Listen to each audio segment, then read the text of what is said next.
Valérie, bonjour, ça me fait bien, enfin bonsoir, ça fait bien plaisir de te recevoir. Ça fait longtemps que on en discutait, donc ça y est, ça s'est enfin mis. Super. Écoute, d'abord, merci d'être avec nous. Et ensuite, est-ce que tu peux te présenter succinctement, enfin pas forcément succinctement d'ailleurs, te présenter, s'il te plaît. Donc, merci déjà pour l'invitation. Et oui, c'est vrai, ça faisait un moment qu'on en parlait, donc je suis très, très enthousiaste d'être ici et d'échanger avec la communauté. Donc, on a dit, je m'appelle Valérie Geron et en fait, j'ai créé Positive Impact. J'accompagne les entreprises pour qu'elles intègrent en fait la stratégie, enfin, qu'elles intègrent la RSE dans leur entreprise, donc vraiment la responsabilité sociétale. Vraiment, l'idée, c'est de se poser, c'est OK, qu'est-ce que je fais? Comment est-ce que je peux intégrer dans mon business model davantage d'intérêt et de préoccupations pour l'environnement, mais aussi pour tout ce qui est de l'égalité sociale? Et comment est-ce que je peux en faire un atout, une valeur ajoutée pour mon entreprise et donc lui permettre de renforcer sa pérennité? Donc, globalement, c'est ce que je fais. Super.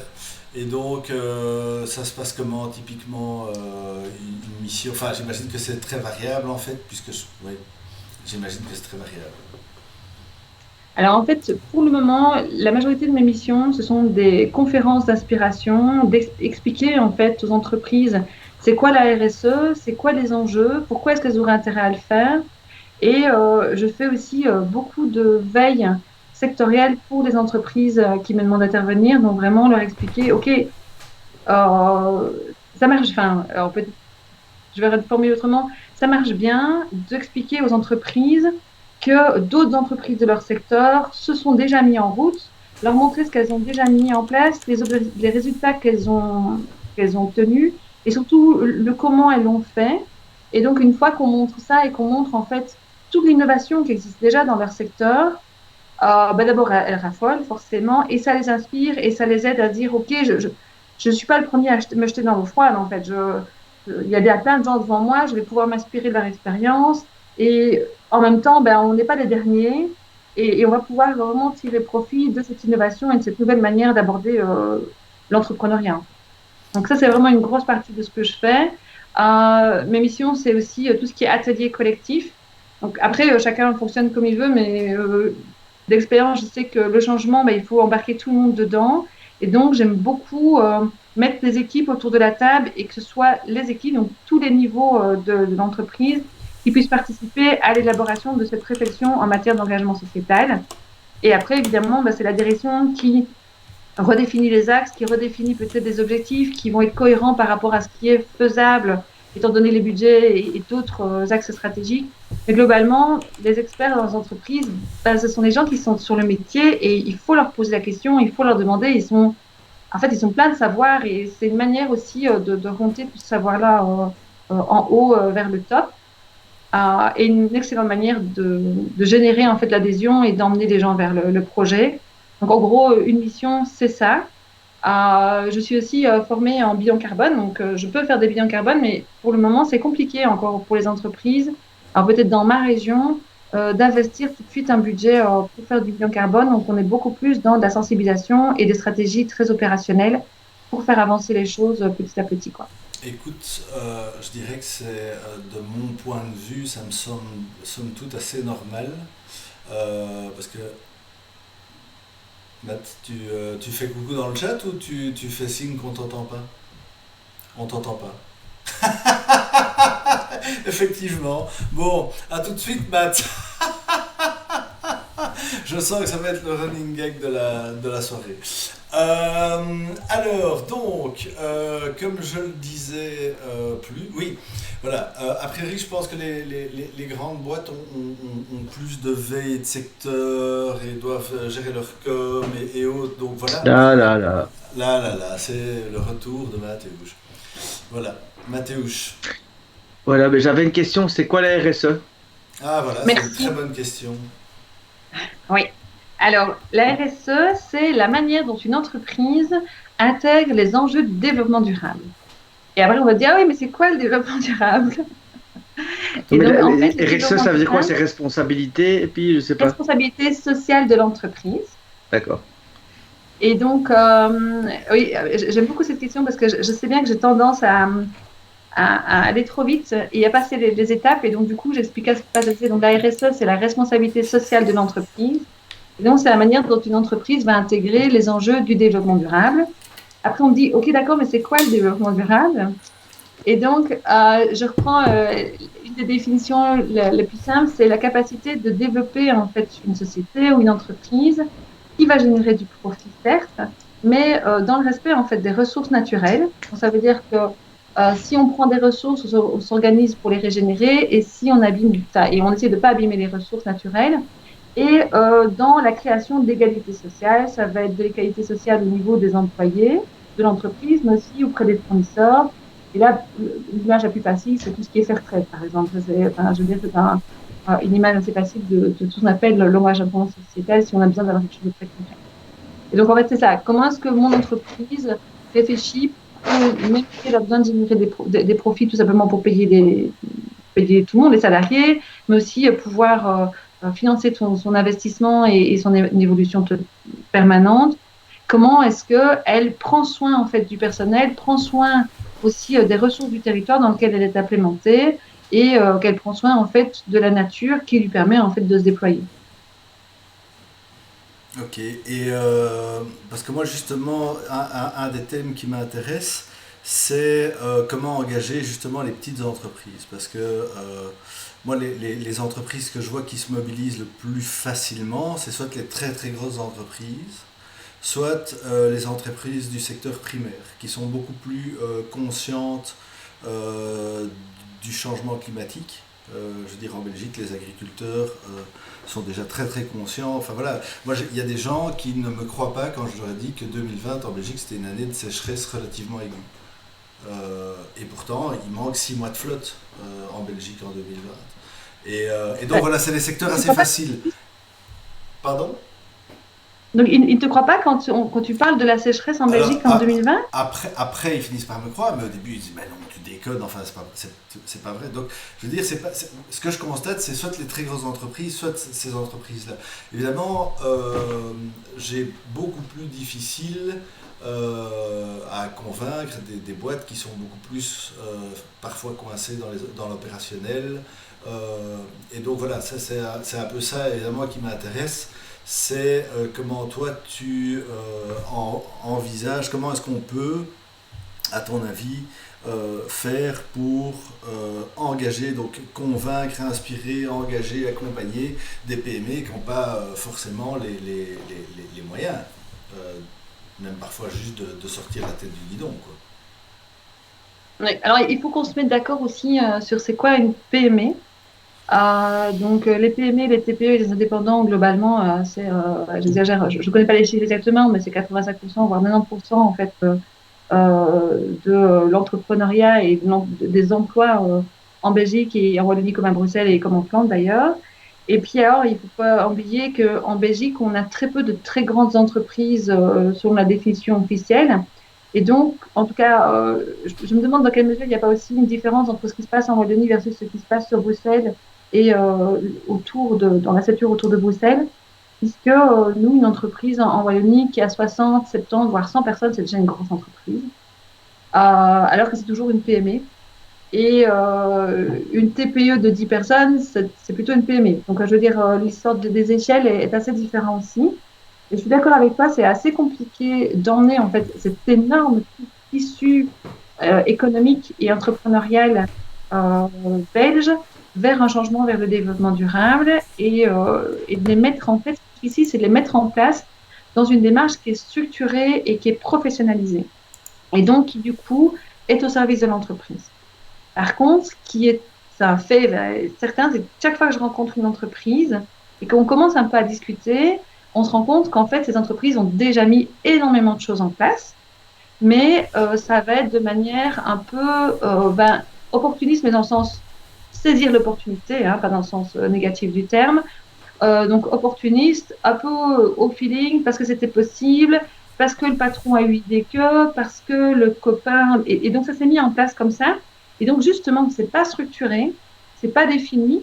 Et si on change la direction, si on change le management, tout, tout est balayé, ou en tout cas une partie est balayée, et quelqu'un vient réinventer la roue. Mais pourquoi? Parce que c'était un peu la chérie du patron ou la chérie des managers, et c'était pas construit sur une stratégie très ancrée par rapport à la réalité du terrain de l'entreprise, sa mission, sa vision et son marché.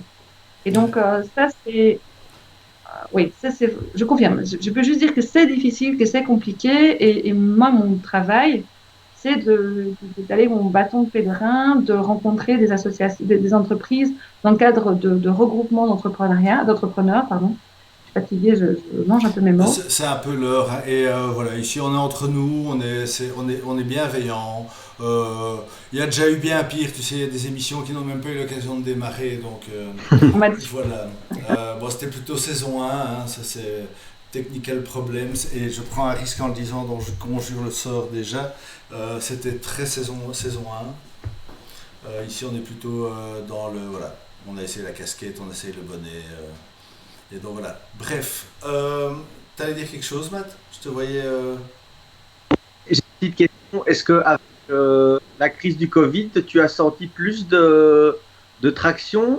Est-ce qu'il y a plus de PME qui sont venus te voir pour justement, qui sont peut-être rendus compte et qui se sont dit, tiens, on ferait bien une transition écologique ou vous faites pas vraiment? Alors, ma réponse, elle va être en deux teintes. Donc, la première réponse, c'est non. Hein, clairement non.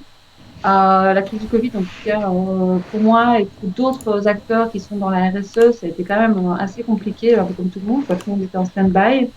Et aujourd'hui, on est dans une phase où euh, alors, le niveau d'intérêt et de préoccupation est monté.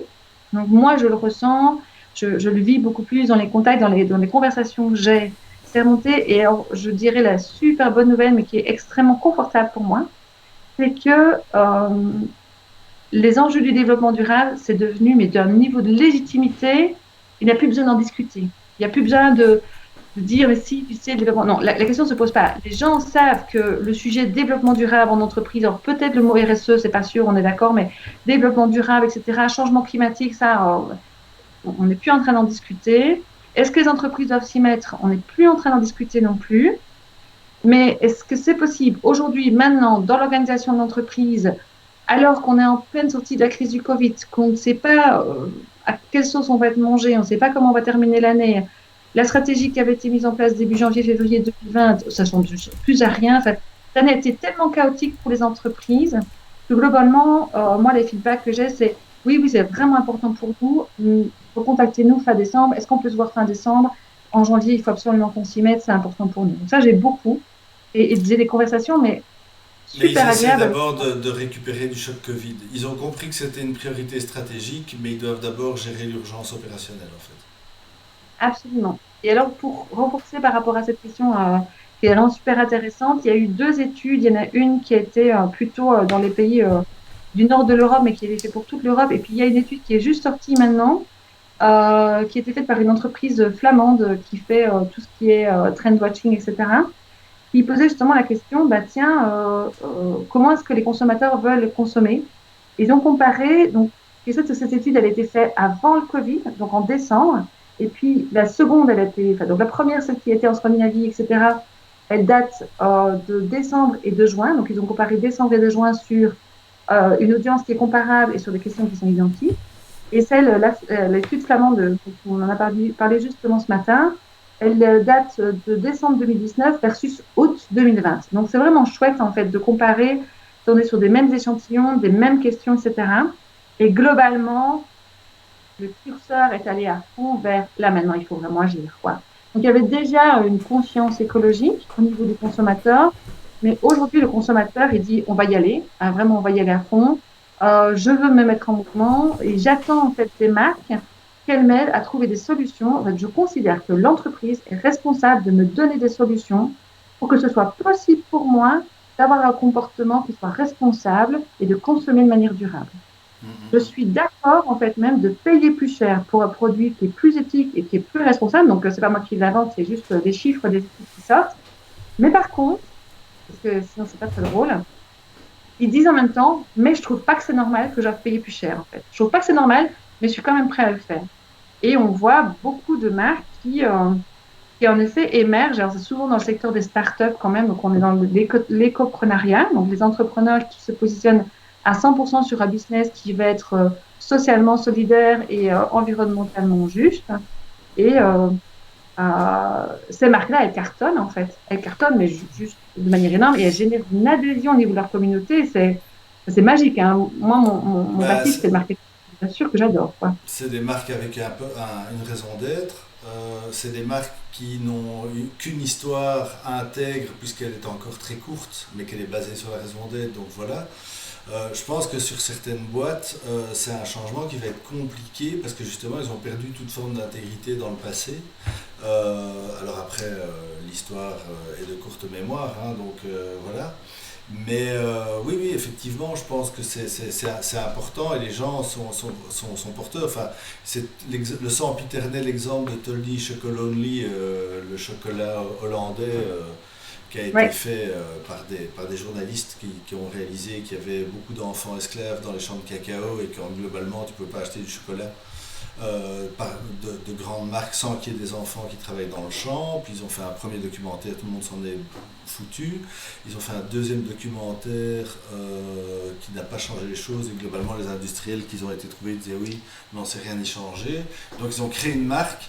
Ils ne communiquent pas là-dessus, ils ont un emballage pas du tout fair trade, mais totalement pop disco. Ils ont d'abord, parce qu'ils n'avaient pas de thunes, offert des super avantages à leurs employés, et puis quand ils avaient de la thune, ils ont gardé les avantages tout en les payant mieux que le rythme moyen du marché. Et aujourd'hui, ils sont leaders de l'industrie du chocolat en Hollande et ils sont en train d'attaquer le reste, quoi. Alors, José, j'ai l'impression que les PME sont plus flexibles et peuvent s'adapter plus facilement vers la transition écolo ou autre. Les grosses entreprises qui se trouvent en compétition avec les US et Chine doivent avoir plus de mal. Qu'est-ce que tu en penses? Oui et non. Alors, je dirais, pour rebondir par rapport aux jeunes marques, donc les jeunes entreprises, par principe, elles ont mis en place, comme tu dis, un business model qui a des raisons d'être extrêmement fortes. Ils sont pas prêts à négocier en fait sur ces valeurs. Ils expliquent de manière, enfin, ils sont mais complètement décomplexés. Leur manière d'aller sur le marché, enfin, c'est du caviar, quoi. Vraiment que moi, je suis méga, méga, méga fan. Je fais des collections en fait d'entreprises qui font ça parce que j'aime trop la manière dont ils communiquent, la manière dont ils rentrent en contact avec la communauté. Et puis ils expliquent quoi. Et ils sont pas parfaits. Et ils assument à 100% de pas être parfaits. Et ils expliquent pourquoi ils sont pas parfaits. Et ils disent bah oui, mais pour le moment on fait ça. Alors les PME, elles sont d'accord en principe elles ont plus facilement la capacité de bifurquer et de pivoter par rapport à des gros gros paquebots. Et pourtant, comme tu le disais tantôt, Raphaël, au début à l'introduction, aujourd'hui et en trendwatching, on voit ça mais énormément. Donc pas dans le trendwatching, c'est tout ce qui est prospective, donc tout ce qu'on on regarde, on suit en fait les tendances du marché, on regarde vraiment au niveau développement durable, qui fait quoi, qui innove comment. Eh bien, en fait, les grosses boîtes, elles ont mis les moyens, elles ont les budgets pour faire du R&D et elles y vont, quoi. Vraiment, elles y vont, elles bougent. Recherche et développement et prospective, en fait, c'est analyser les tendances de façon numérique et donc qualitative et quantitative, quoi, un peu les deux. Mais voilà. Et recherche et développement pour pouvoir justement anticiper ce genre de changement et rentrer massivement dans le, dans le marché, clairement. Oui, je pense que les deux, enfin voilà, moi je suis un peu de cet avis-là aussi, je pense que il y a les deux en fait. Certaines ont beaucoup plus de flexibilité, mais parfois elles sont même trop petites et trop dépendantes d'un écosystème pour pouvoir bouger. Donc je pense à mon avis, il y a un seuil critique où c'est trop petit et ça devient très compliqué. Et là, comment on fait? Et puis il y a celles qui peuvent, mais après, est-ce qu'ils ont la conscience, la maturité, la connaissance, les nerfs, enfin voilà. Et après les grandes, je pense qu'elles doivent le faire, elles sont contraintes, mais il y a celles qui vont le faire avec agilité et sincérité, et puis il y a des autres qui vont se pelleter, ils vont se prendre les pieds dans le tapis, quoi, à mon avis. Ouais, en tout cas, moi, ce que je perçois, et alors, ça ne m'appartient qu'à moi, et c'est pas forcément super flatteur, mais je dirais que, alors, en Wallonie, on est sur un entrepreneuriat qui est assez traditionnaliste, qui a du mal, en fait, qui a pris tout son temps quand même à adopter les technologies numériques, etc. Et donc, on va dire qu'on est sur une dynamique économique qui est plutôt attentiste, qui attend de voir ce qui se passe ailleurs et puis après qui bougera. Donc, on a quand même beaucoup de vieilles gardes et des fois, c'est agaçant. Et puis ça, c'est une première chose. Donc, les PME sont censées pouvoir bouger et être agiles, mais en même temps, elles sont toujours mis très, très fort le nez dans le guidon. Et on a quand même beaucoup de patrons qui sont encore, en fait, des techniciens, des gens qui ont les mains dans le cambouis et qui ne sont pas forcément des grands leaders inspirés. En fait, eux, ce qu'ils aiment, c'est ils adoraient leur job. Ils avaient une passion, ils en ont fait leur entreprise. Ça a cartonné, ils ont commencé à engager des gens, mais fondamentalement, eux, ce qu'ils aiment bien, c'est d'être dans la machine, quoi, d'être sur le terrain.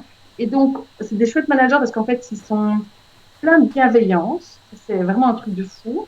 Ils ont vraiment envie que ça se passe bien pour leur personnel. Alors, ça ne veut pas dire que des fois, ils ne sont pas toxiques, hein, mais ça n'empêche que ça part d'une bonne intention. Et du coup, est-ce qu'ils se forment en management, en leadership? Est-ce se développent? Ils vont voir ailleurs s'ils y sont. Ça, je reste mitigée sur ce sujet. Et je pense que Raphaël, toi et moi, on a plutôt cette envie d'aller voir ce qui se passe ailleurs pour dire, ah, regardez, c'est trop génial. Oh, c'est trop cool. Enfin, peut-être qu'on peut s'écouter et s'enthousiasmer super rapidement.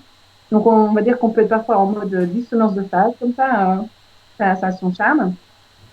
Et alors, j'ai vu passer dans le chat une remarque par rapport au greenwashing et j'aime bien, c'est vraiment un sujet que j'aime beaucoup. J'aime beaucoup. Alors, il faut savoir qu'en France, ils sont ultra virulents sur le greenwashing et ce que eux considéraient comme du greenwashing en Belgique, nous, on va même pas passer le ballon, quoi. On va trouver ça juste normal. En France, c'est carré de chez carré. Ils ont un système légal qui est beaucoup plus spécifique que le nôtre. Et donc, globalement, ce qu'on peut dire, c'est plus une entreprise est grande, plus elle a une énorme aura au niveau mondial, et bien plus l'effort qu'elle doit faire doit être élevé.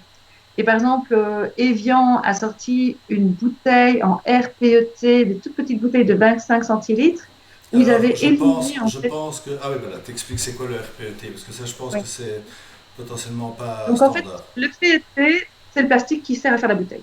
D'accord? Le RPET, c'est du PET 100% recyclé. Donc ça, c'est quelque chose, ça fait 2-3 ans qu'on le voit monter de plus en plus dans le marché des boissons, etc. Coca-Cola s'est engagé, enfin, ils ont pris des gros engagements. Et puis, vous avez aussi tout un film plastique, souvent autour de la bouteille, qui porte le nom de la marque, les informations, les indications. Et puis, vous avez le bouchon. Et donc, Evian a dit, bah, regardez, nous, on fait de la grande innovation. On a éliminé ce film plastique parce qu'on a incrusté directement dans la bouteille l'identité de la marque, les informations techniques, etc. Et tout est en 100% RPET. Alors, j'ai une question. Est-ce que le RPET est recyclable? Oui, oui, oui, oui, vraiment. Donc, En fait, l'avantage du RPET, ça devient une boucle ouverte. Le oui, plastique revient dans le... C'est circulaire, quoi. Ok. c'est circulaire. Alors, ça demande beaucoup plus de nuances que ça, mais voilà, on ne va pas Non, partir dans non, un débat sur mais c'est le juste RPET. voilà, Oui, oui, non, franchement, on est un peu Alors, tranquille sur le RPET pour ce donne sujet-là. Mathéouche, parce que j'ai vu que pendant qu'on était en conversation, le chat était en train de filer. Est-ce que tu as eu l'occasion de Alors, le regarder? chat. Oui, oui. Donc, bah, il y a quand même beaucoup de bullshit dans les. Est-ce qu'il y a beaucoup de bullshit dans les grosses boîtes? Demande Sarah. Ils font croire que c'est la transition, mais on sait jamais vraiment. C'est sûr aussi que il y a aussi cette politique des grosses boîtes qui font parfois pas du greenwashing, mais qui prennent des prises de position dans certains pays. La question, c'est qu'est-ce qu'ils font sur les autres continents. C'est Ouais, sûr que maintenant, avec les groupes de pression, les ONG, tout ça, ça devient plus compliqué. Moi, je pense, enfin, tu répondras sûrement mieux que moi, mais je pense que si on devait regarder sur plusieurs décennies, je pense qu'il y a beaucoup de progrès, mais voilà, je crois que les choses avancent au fur et à mesure. Après, je suis persuadé qu'il y en a certains qui mentent éhontément et sans vergogne, mais ça, c'est autre chose. Alors, je continue dans le chat. Tanguy qui dit les grosses boîtes ne sont pas monolithes, ça bouge par silo car elles fonctionnent encore en silo. Il dit par exemple le silo RH c'est par exemple le plus progressiste. Alors, alors oui, il y a José qui parle au niveau des grosses boîtes et par rapport au RSE et qui dit oui, pour certaines boîtes comme les boîtes américaines qui sont face à des boîtes chinoises. Ah, on vient de te perdre, Matt. Tu viens de sauter. Ouais, bon, il Ah ben faudra, je sais te pas. voilà, te voilà. Oui, Ok, oui, oui, oui, mais je sais changer, mais je comprends pas, mon micro saute. ok, pas de souci. Euh, donc, je disais que les boîtes US avaient la concurrence des grosses boîtes chinoises qui, elles, se posent moins de questions que les boîtes occidentales. Enfin, pas toujours, mais Alors ça arrive. moi, je ne sais pas toi si tu as quelque chose à dire là-dessus, Val, mais moi Je je... pense que ça manque beaucoup de nuances. Oui, Oui, oui, bien ça manque sûr. beaucoup de nuances. Mais par contre, moi je pense que en fait les Européens peuvent retourner ce handicap comme un avantage, mais évidemment il faut avoir... je pense qu'il y a un jeu qui est un jeu gagnant, c'est la transparence radicale. Je pense que quand tu es une boîte éthique et que tu fais vraiment ce travail, tu n'as même pas besoin de l'être à 100%.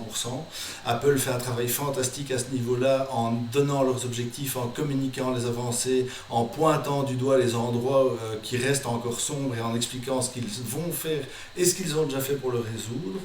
Et c'est quelque chose de très très efficace en termes de crédibilité.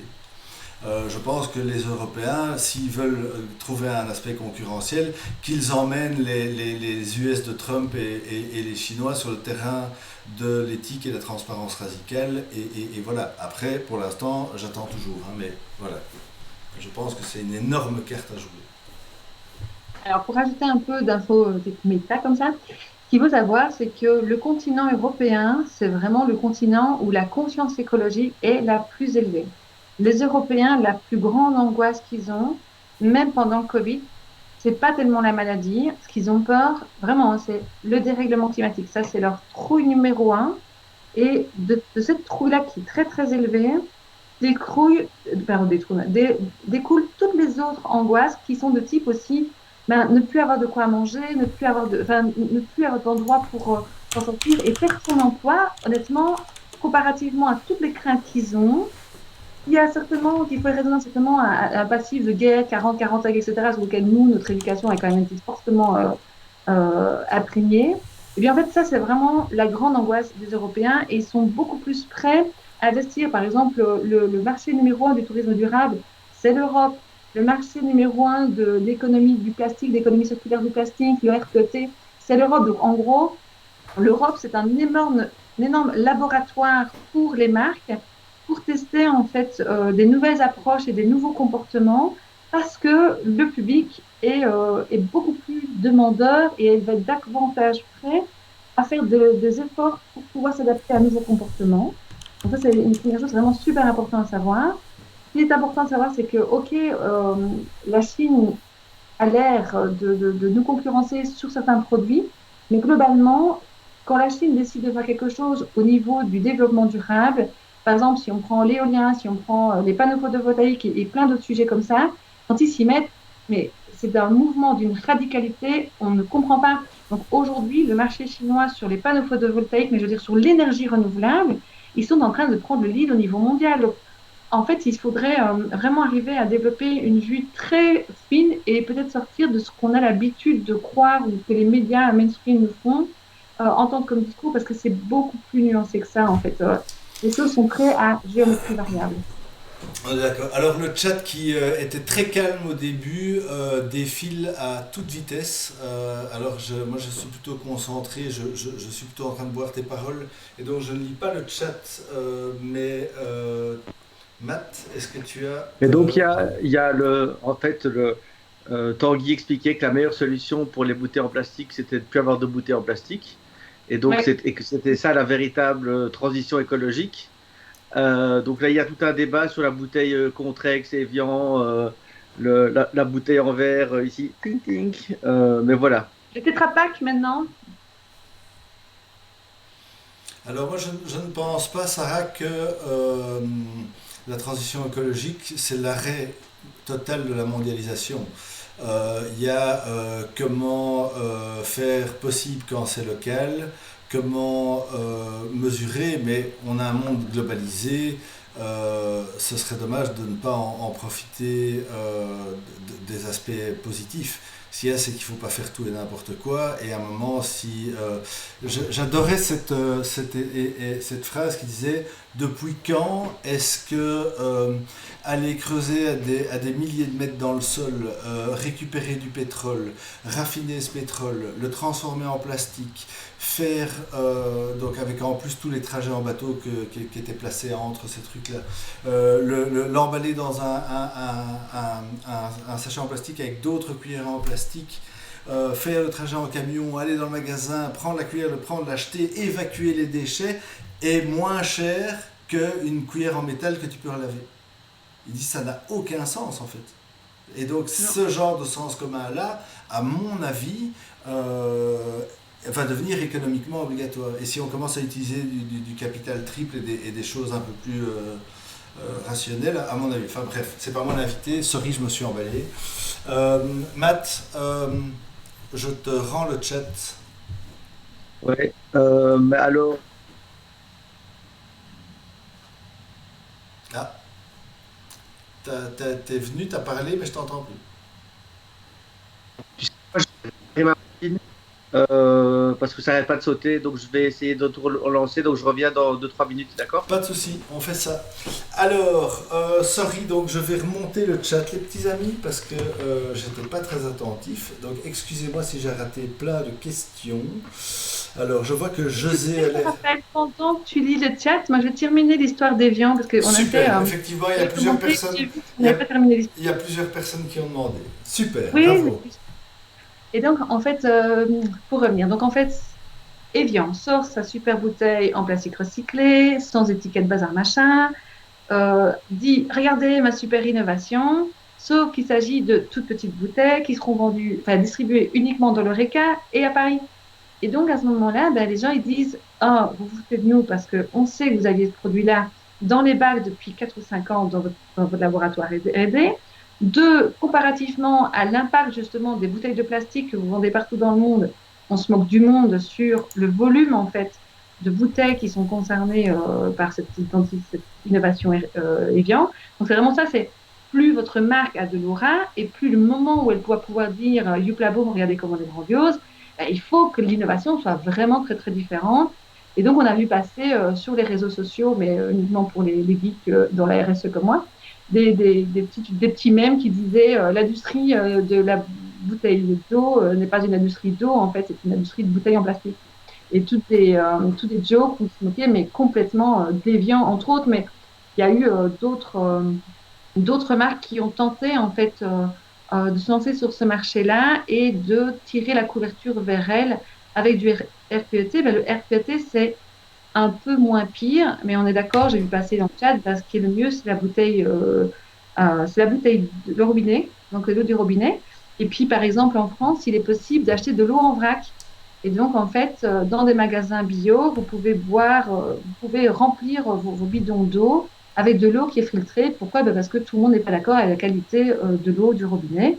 Il y a ça, et à un moment donné, les entreprises qui ont réfléchi, bah tiens, qu'est-ce qu'on devrait mettre en place comme système de filtre qui pourrait se brancher à votre robinet et qui vous permettrait de boire de l'eau de bassin machin. Par exemple, si vous buvez de l'eau de chez Contrex, c'est pas la même chose que l'eau de spa. Moi, je rêverais d'avoir un robinet qui ne ferait que de l'eau de spa, mais parce que je suis fan de l'eau de spa et que je bois de l'eau du robinet. Moi aussi, il faut juste pas se gourer quand tu prends ta douche, parce que sinon ça va vite te coûter cher, mais ouais.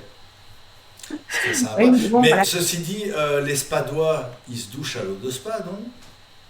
Ou bien ils récoltent. Alors, je ne touche pas à l'eau de spa, figure-toi, parce que j'habite pas très très loin. Nous, on se douche à l'eau de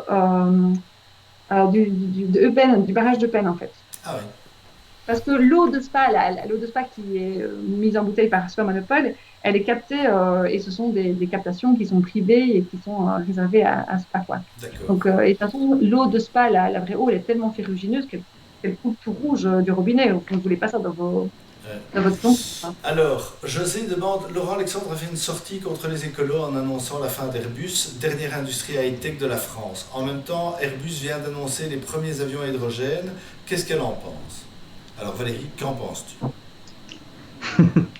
Alors, j'en pense que je ne suis pas du tout une spécialiste de l'hydrogène et que en soi, c'est un sujet vraiment de spécialiste. Et que Ça si vous vaudrait voulez la avoir peine de un... faire une émission. Et tu connais quelqu'un? Ah oui, ça, il s'appelle Jean-Marc Jancovici, mais je pense qu'il sera Ah pas oui, d'accord. oui. Bah, c'est pas qu'il sera pas d'accord, c'est que je vais falloir attendre un peu avant de l'inviter, celui-là. Il y avait un peu Euh, et qui coûte cher parce qu'il est fort demandé. Mais donc oui, une personne qui pourrait.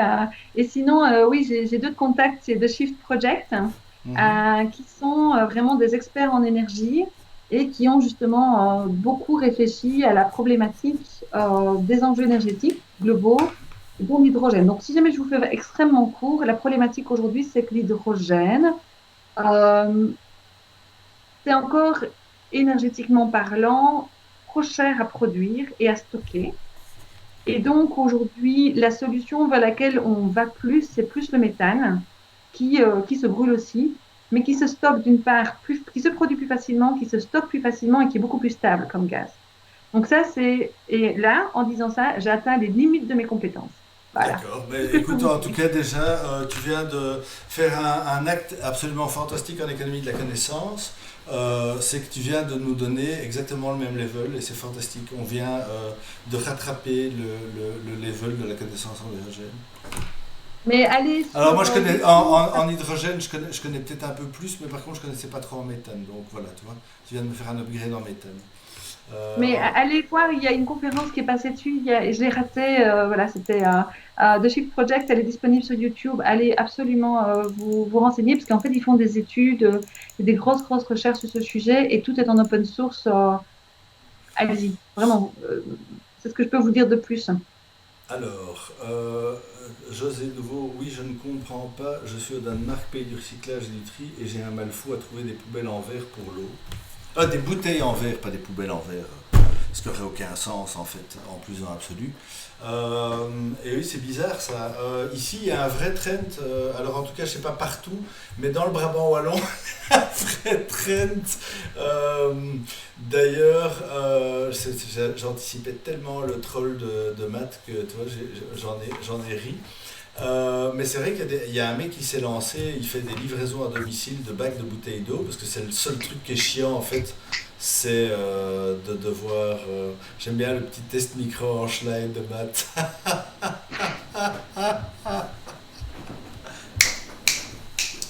Ah, ça marche.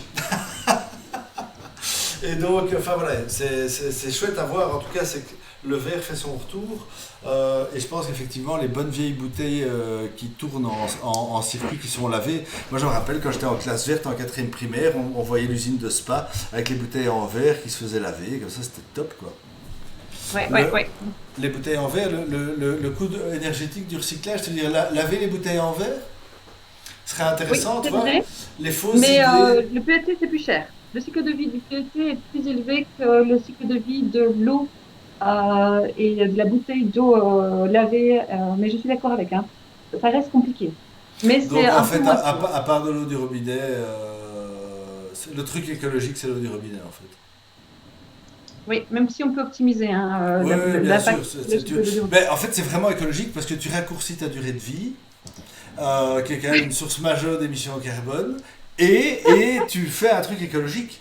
Donc, quelque Et part, tu c'est... crées de l'emploi Et tu dans crées les de l'emploi, hôpitaux et putain, tout mais en ça, fait, quoi. les gars, mais on vient de trouver la solution au problème écologique. Mourrez. Mourrez tous. Bref. Alors, qu'est-ce que j'allais dire? Maintenant, on va finir avec les viandes.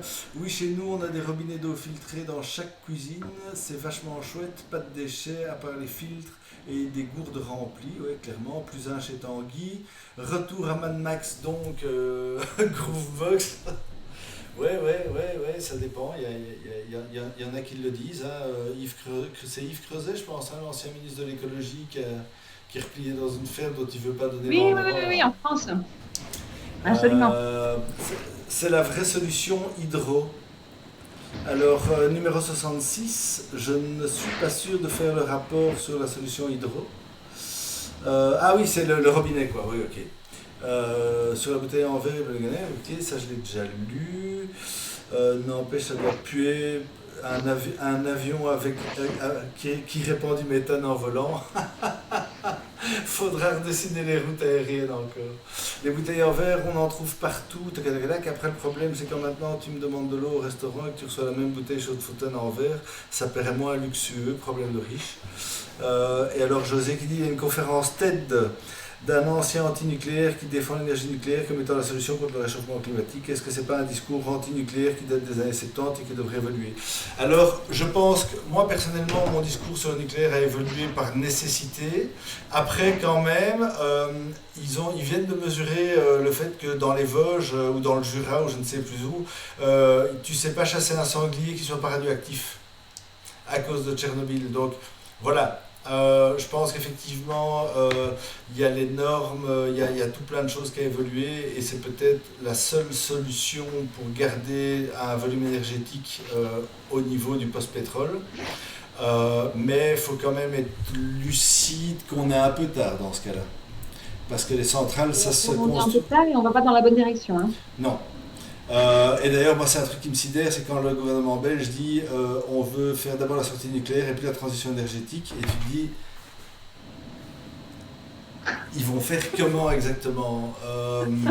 Parce que je vois, enfin ouais, à part tout péter du gaz, du charbon, du pétrole, mais à part ça, il n'y a pas moyen.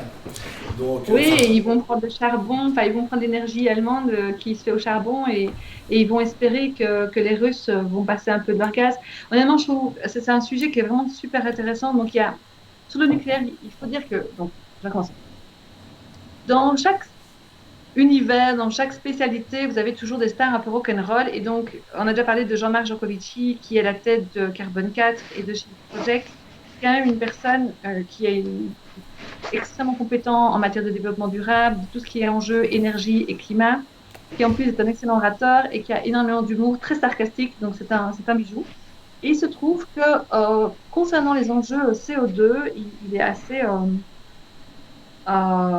circonspect sur nos capacités à réduire de manière drastique notre consommation, notre production de CO2 par rapport à la fenêtre d'opportunité qu'on a qui est de 10 ans jusqu'à 2030, et on peut parler de 2030 un peu plus tard parce que je pense que ça mérite des explications. Bref, il faut qu'on limite de manière extrêmement forte nos émissions de CO2 et dit, ben, les gens ne bougent pas, la société n'évolue pas assez vite, on ne va pas y arriver.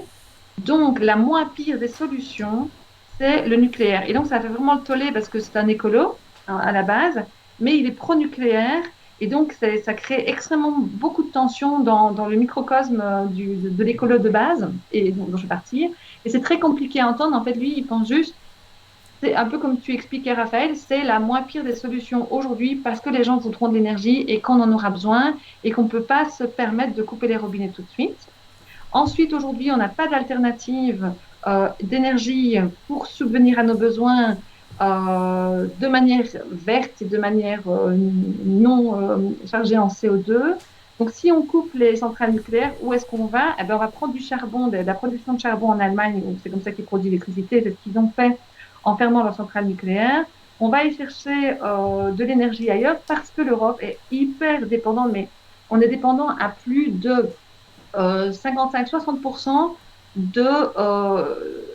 on est dépendant quasi à 100% de l'énergie de l'extérieur en dehors de l'Europe et plus de 60% de l'énergie dont on est dépendant, ce sont en fait des sources d'énergie qu'on appelle matures. Ça veut dire qu'on sait aujourd'hui qu'elles ont dépassé les 50% de ressources en énergie. Je vais peut-être le dire autrement. Imaginez un puits de pétrole, d'accord? Imaginons que dans ce puits de pétrole, il y a 1000 litres de pétrole. On est bien d'accord que mon image est un peu pourrie.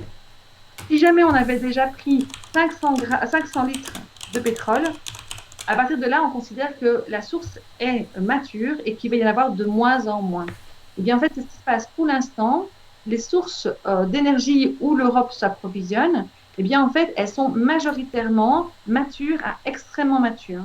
La Russie a déjà dit, les gars, on est sur des sources qui sont très matures en matière de gaz et il faut bien se mettre d'accord. À un moment donné, la Russie, elle va pas se dire, bah, tiens, les amis européens, on comprend, vous avez besoin d'énergie, alors on va vous la donner la nôtre et puis nous, on va froid et on va couper notre économie. Non, non, non, le jour où la Russie a des problèmes d'énergie, elle coupe le robinet, elle la garde pour elle. Ouais, La même chose pour tout le reste. Et nous, Européens, nous n'avons pas de source d'énergie. Enfin, je veux dire, on a le vent, on a nos panneaux photovoltaïques, vive la France, parce qu'il faut quand même les faire avec du pétrole, on a du nucléaire, et puis on a un petit peu de gaz aux Pays-Bas, d'accord, mais ça ne va pas nous permettre de nous en sortir. il y a le roi du Rennes qui dit, j'imagine, Poutine, je suis très mature en matière de gaz.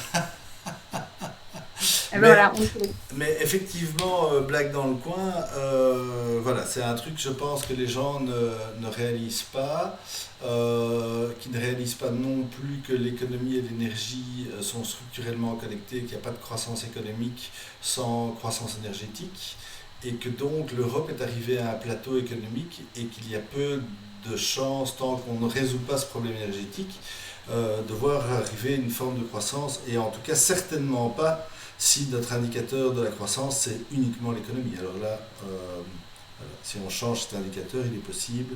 J'ai pas le temps en Discord en fait. Je vais te le fournir, il doit être dans la bio de mon chat. J'essaie discrètement de te le fournir. Est-ce que Matt, tu sais éventuellement lui fournir le truc de mon Discord pendant que je fais la conversation à Valérie? Super, petit pouce. Pourquoi C'est déjà fait. c'est déjà C'est déjà fait, fait. mais la classe à l'américaine. Que dis-tu? On m'entend, Ah voilà, ça y est. on m'entend ou pas là? Ben, Ouais. on Donc, dans ces t'entendait plus. discussions Mais sur l'énergie et le renouvelable, il y a beaucoup de gens écolos qui disent que comme on a l'énergie nucléaire, en fait, on n'investit pas assez dans le renouvelable. Donc, on investit. Et en fait, eux disent, en fait, on devrait investir massivement, tous les pays d'Europe. Et en fait, ça avancerait beaucoup plus vite. C'est toujours aussi ça le débat, c'est-à-dire qu'on se repose sur ce qu'on a et on n'investit peut-être pas assez dans le futur. euh, Et donc, en France, ils investissent, mais la question, c'est finalement de dire qu'on devrait investir plus, beaucoup plus massivement, et ça irait beaucoup plus vite. C'est là un peu une euh, espèce qui a un peu c'est le pot de fer contre le pot de terre. Tu as une espèce de discussion de chaque côté qui, euh, qui fait qu'on va pas dans la même direction. alors, Je suis certaines. désolée de rigoler à cause du chat. Tu rigolais à cause du chat? Oui, oui, il se passe des trucs dans le chat, hein. On a un chouette chat, je veux dire, Matt et moi, on est assez fiers de la qualité de notre chat. Il est, et dit comme ça, c'est assez surprenant, mais voilà, on en est assez fiers quand même.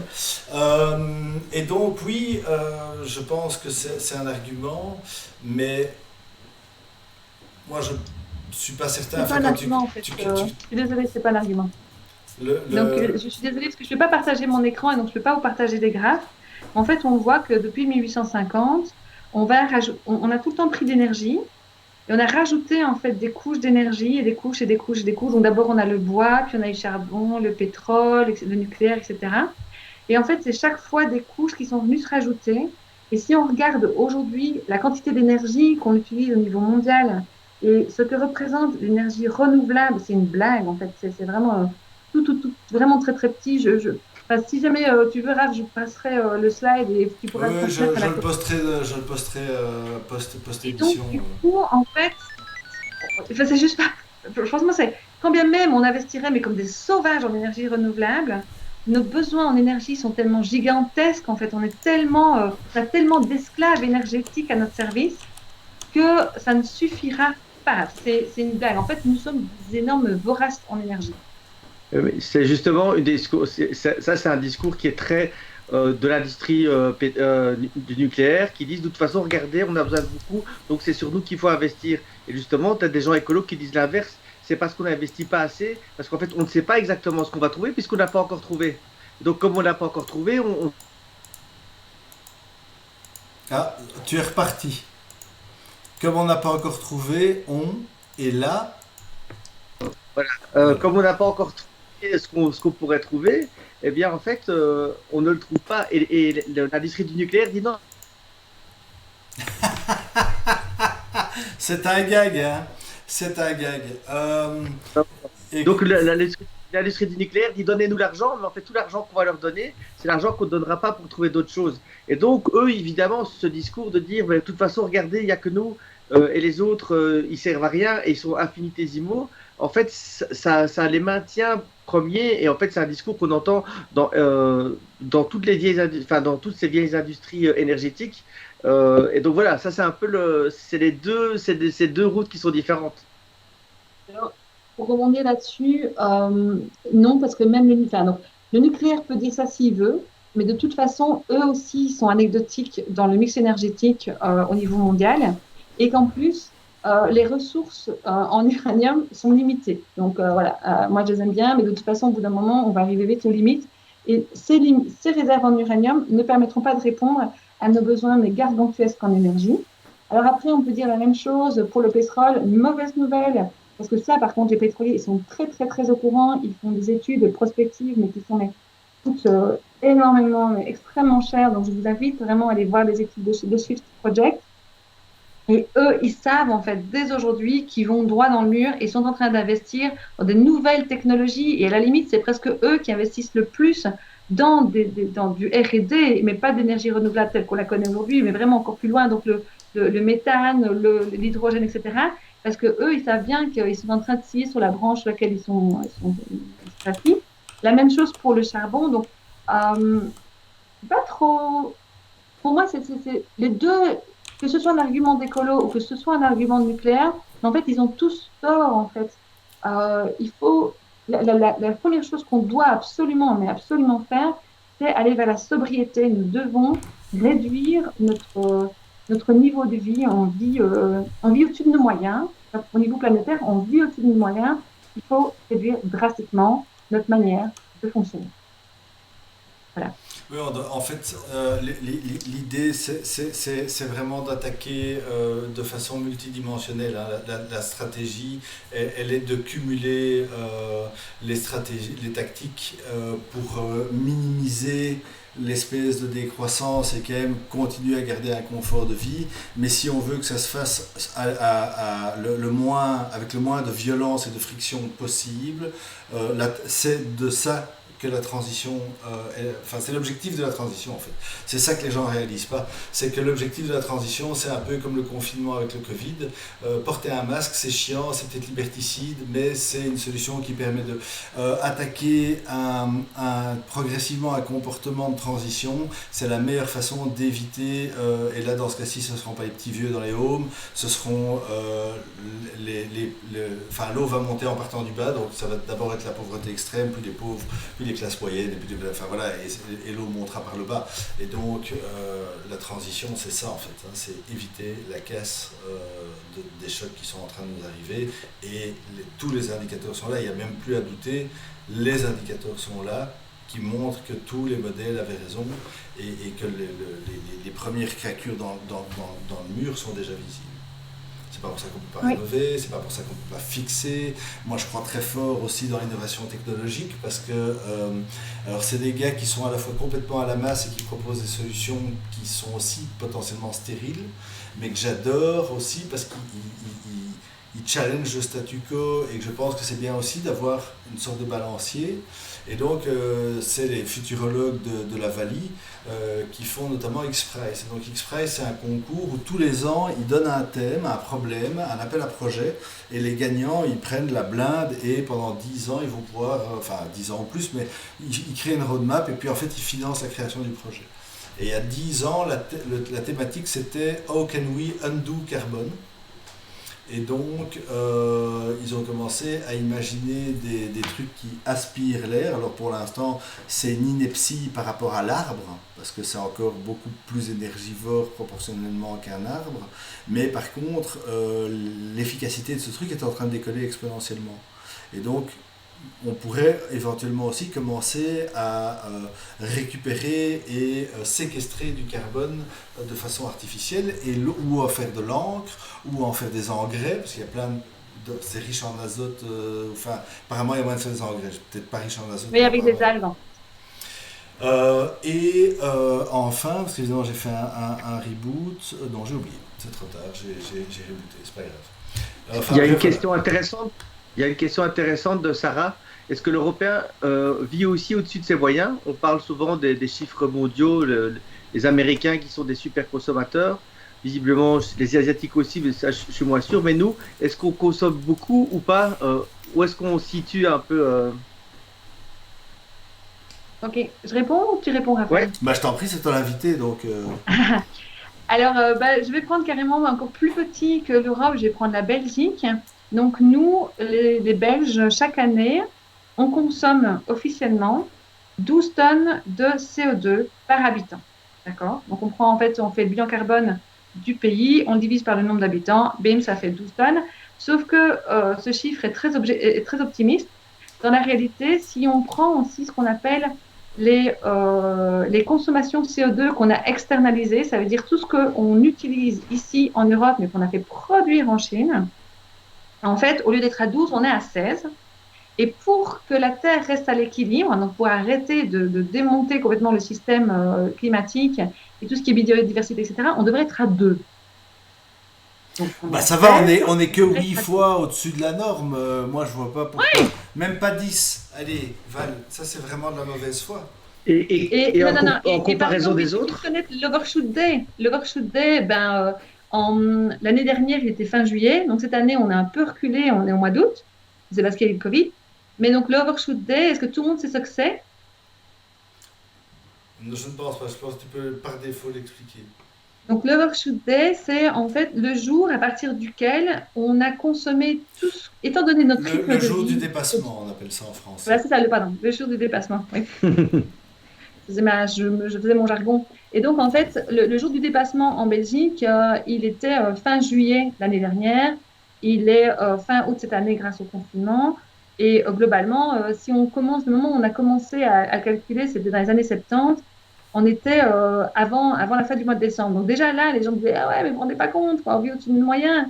Et puis en fait, on a fait que grappiller, grappiller, grappiller. Et donc, il faut une terre et demie, une planète et demie pour soutenir le niveau de vie du Belge moyen.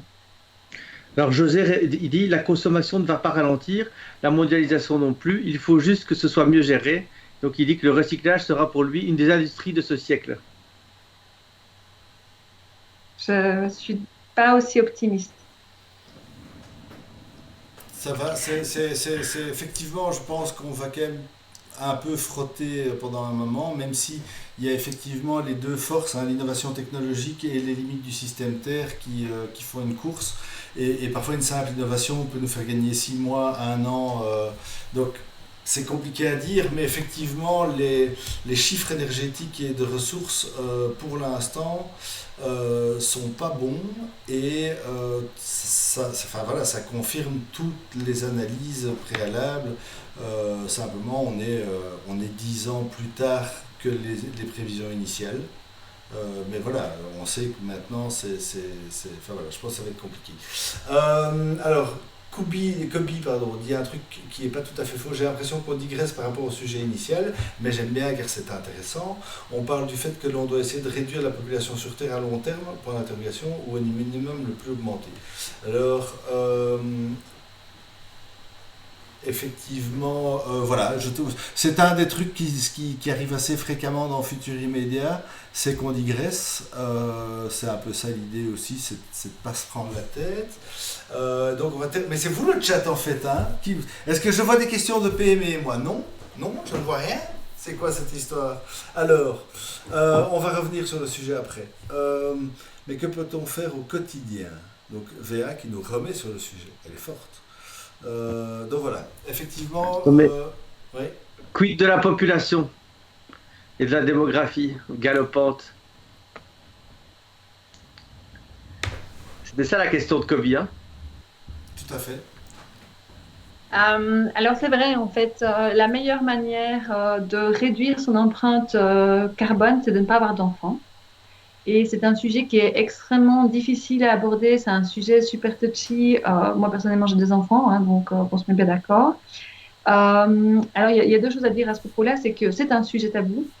C'est difficile à en parler et on peut comprendre parce que c'est lié à un besoin qui est tellement fondamental et qui touche tellement à notre humanité que voilà, c'est compliqué. Et pourtant, en fait, on voit émerger dans la jeune génération, donc les ados, jeunes adultes jusqu'à 25-27 ans, qui décident en fait de ne pas avoir d'enfants. Il y a des blogs, en fait, c'est vraiment une tendance. Alors, on est d'accord, on est sur une tendance de niche, mais il y a de plus en plus de jeunes adultes qui choisissent de ne pas avoir d'enfants, simplement parce que ils ont vraiment bien pris conscience de la problématique, ils ont pris le temps de se renseigner, donc c'est souvent dans une population qui est assez éduquée, donc on est nouveau du niche, du niche, du niche, et qui décident, alors aujourd'hui, ils décident de pas avoir d'enfants, est-ce qu'ils vont venir le coup, est-ce que la joie, le bonheur et l'amour ne va pas les ramener à l'envie d'avoir d'enfants, c'est une chose, mais en tout cas, la problématique de la natalité, c'est compliqué. Maintenant, il faut comprendre que souvent on dit aussi, ouais, mais dans les pays en voie de développement, ils ont plein d'enfants, il faudrait qu'ils fassent autant d'enfants que nous, et du coup, ça serait résolu. Mais Oui, non, parce mais qu'en fait, eux, leur coût CO2 par vie, ben, je n'ai rien à voir avec nos vies opulentes ben, c'est d'Européens, le d'Occidentaux. Enfin, chiffre du mois passé. Le pourcent le plus riche consomme autant de carbone que les 50% les plus pauvres. Donc, quelque part, si on voulait sauver la planète, qui faut-il sacrifier? D'un côté 50% de la population, de l'autre côté 1%. Moi, je ne sais pas. Si on supprimait juste le pourcent, pas les 10% parce qu'on est dedans, donc ça ne nous intéresse pas. Mais c'est le principe des chemises, hein, tu vois. Et donc, mais voilà, moi je dis, le pourcent, faites un geste pour la planète, quoi. En plus, si on se la joue euh, globale, on redistribue la richesse du 1% Et et comme notre monde y ça, change. Hein. ah oui, on pollue, on est de nouveau foutu. Mais t'es fou, quoi, toi? Non, Non, on on investit redistribue les richesses, donc ça veut dire. Non, mais on investit dans plein de choses. dans Je pense que l'infrastructure, les bah oui, dans écoles. plein de trucs. Oui, oui, j'ai pas dit qu'on allait au casino jouer les 1%. Hein. Ouais. Alors, donc, parce qu'évidemment, je fais. Alors, Donc, dans le chat, les PB. Ah là, oui, je voulais juste dire quand même, moi, cette année, depuis le début de la rentrée, euh, on est venu me poser, donc 3 élèves sont venus me poser la question de savoir s'ils pensaient qu'ils devaient avoir des enfants. Alors, je t'explique pas que je ne réponds pas à cette question, parce que je dis ça, c'est un choix qui te regarde. Maintenant, voilà, t'es pas pressé, tu peux prendre le temps de te faire une opinion et compagnie. Mais c'est pour dire quand même que bon, mon sujet il s'y prête assez fort, évidemment. Mais il y a quand même déjà 3 personnes qui sont venues me trouver pour ça. Et je ne te mens pas que c'est 3 fois des filles. Hein. oui, écoute, ben, moi j'ai plutôt des feedbacks de mamans qui ont des ados, des jeunes adultes garçons. Et donc, parce que voilà, j'ai l'âge d'avoir des amis dont les enfants sont des jeunes adultes. Et, et oui, en fait, et là, dans le cas-là, ce sont des garçons. Et elles disent, ben, je comprends, ça me brise le cœur et je ne peux que comprendre. Et je dis, ben, en effet, comme toi, ça t'appartient. Je ne peux pas faire ce choix-là pour toi, mais c'est compliqué à entendre. En tout cas, comme parent, c'est compliqué, mais où il y a, vous savez, vous avez peut-être entendu parler, mais il y a des gens qui souffrent d'écophobie. Ce sont des angoisses liées au changement climatique, qui sont tellement pris conscience de ça, qui font des burn-out, qui font des phobies, mais ils tombent dans des dépressions très très fortes et on voit apparaître en fait des suicides liés à l'écophobie. Donc ça devient une maladie qui est reconnue, ça donne une idée de l'ampleur en fait. Et on la retrouve surtout dans les jeunes générations parce que ben voilà, ils ont pris la claque, quoi. Ouais, mais après, nous, c'est vrai qu'on vivait avec l'angoisse de se faire nuker par la guerre nucléaire. Mais voilà, je pense que c'est moins. La guerre nucléaire, c'est plus abstrait que le truc qu'ils font par le bas. Et donc voilà. Alors, non du tout. Alors, il y avait un qui s'insurge dans le chat, mais je ne sais pas. Mais oui, mais non du tout, je ne comprends pas. Attends. Allez, l'envie d'avoir un enfant est un choix de couple et ne pas en avoir pour être idéologique, ok, mais oui, mais non, je ne comprends pas tout. Une de mes visions du futur avec l'impression 3D des entreprises ne vont plus vendre le hardware, mais le blueprint ou une licence, ça évite le coût du transport et du stockage, ça c'est clair qu'il y a des grosses innovations là-dedans. Du coup, le recyclage des anciens matériaux sera économiquement intéressant et deviendra une industrie essentielle. Si ton téléphone coûte 20% moins cher parce que tu le recycles, tout le monde le fait. Alors, ne touche pas à mon yacht. Bah oui, clairement. Disparaître pour éviter de mourir. Oui, oui. Alors là, il y a beaucoup. Alors je pense que de toute façon, c'est pour ça que je disais, il faut jouer toutes les stratégies. Donc c'est clair que il ne faut pas rejeter à mes yeux. Enfin, tu me diras ce que toi t'en penses, hein, mais les high-tech, il faut juste les remettre à sa place. Et donc ne pas consommer 1 million de fois plus. L'effet rebond de la photographie, par exemple, est tout à fait typique. moi j'adore l'usage contemporain de la photographie, mais clairement aujourd'hui la photo pollue sans doute plus qu'avant, parce qu'avant c'était encore un truc ponctuel, et que maintenant tu prends 7000 photos par jour, enfin voilà, l'usage de la photo, enfin aujourd'hui le nombre de trucs que tu prends des photos, puisque c'est des informations et pas des souvenirs, on voit que le rôle de la photo est tout à fait muté, et donc voilà, je me perds un peu, mais effectivement je pense que l'innovation technologique est importante. Et notamment effectivement la digitalisation de la production et le fait de tourner localement avec des produits 100% circulaires, quoi. Je ne sais pas ce que toi tu penses là-dessus.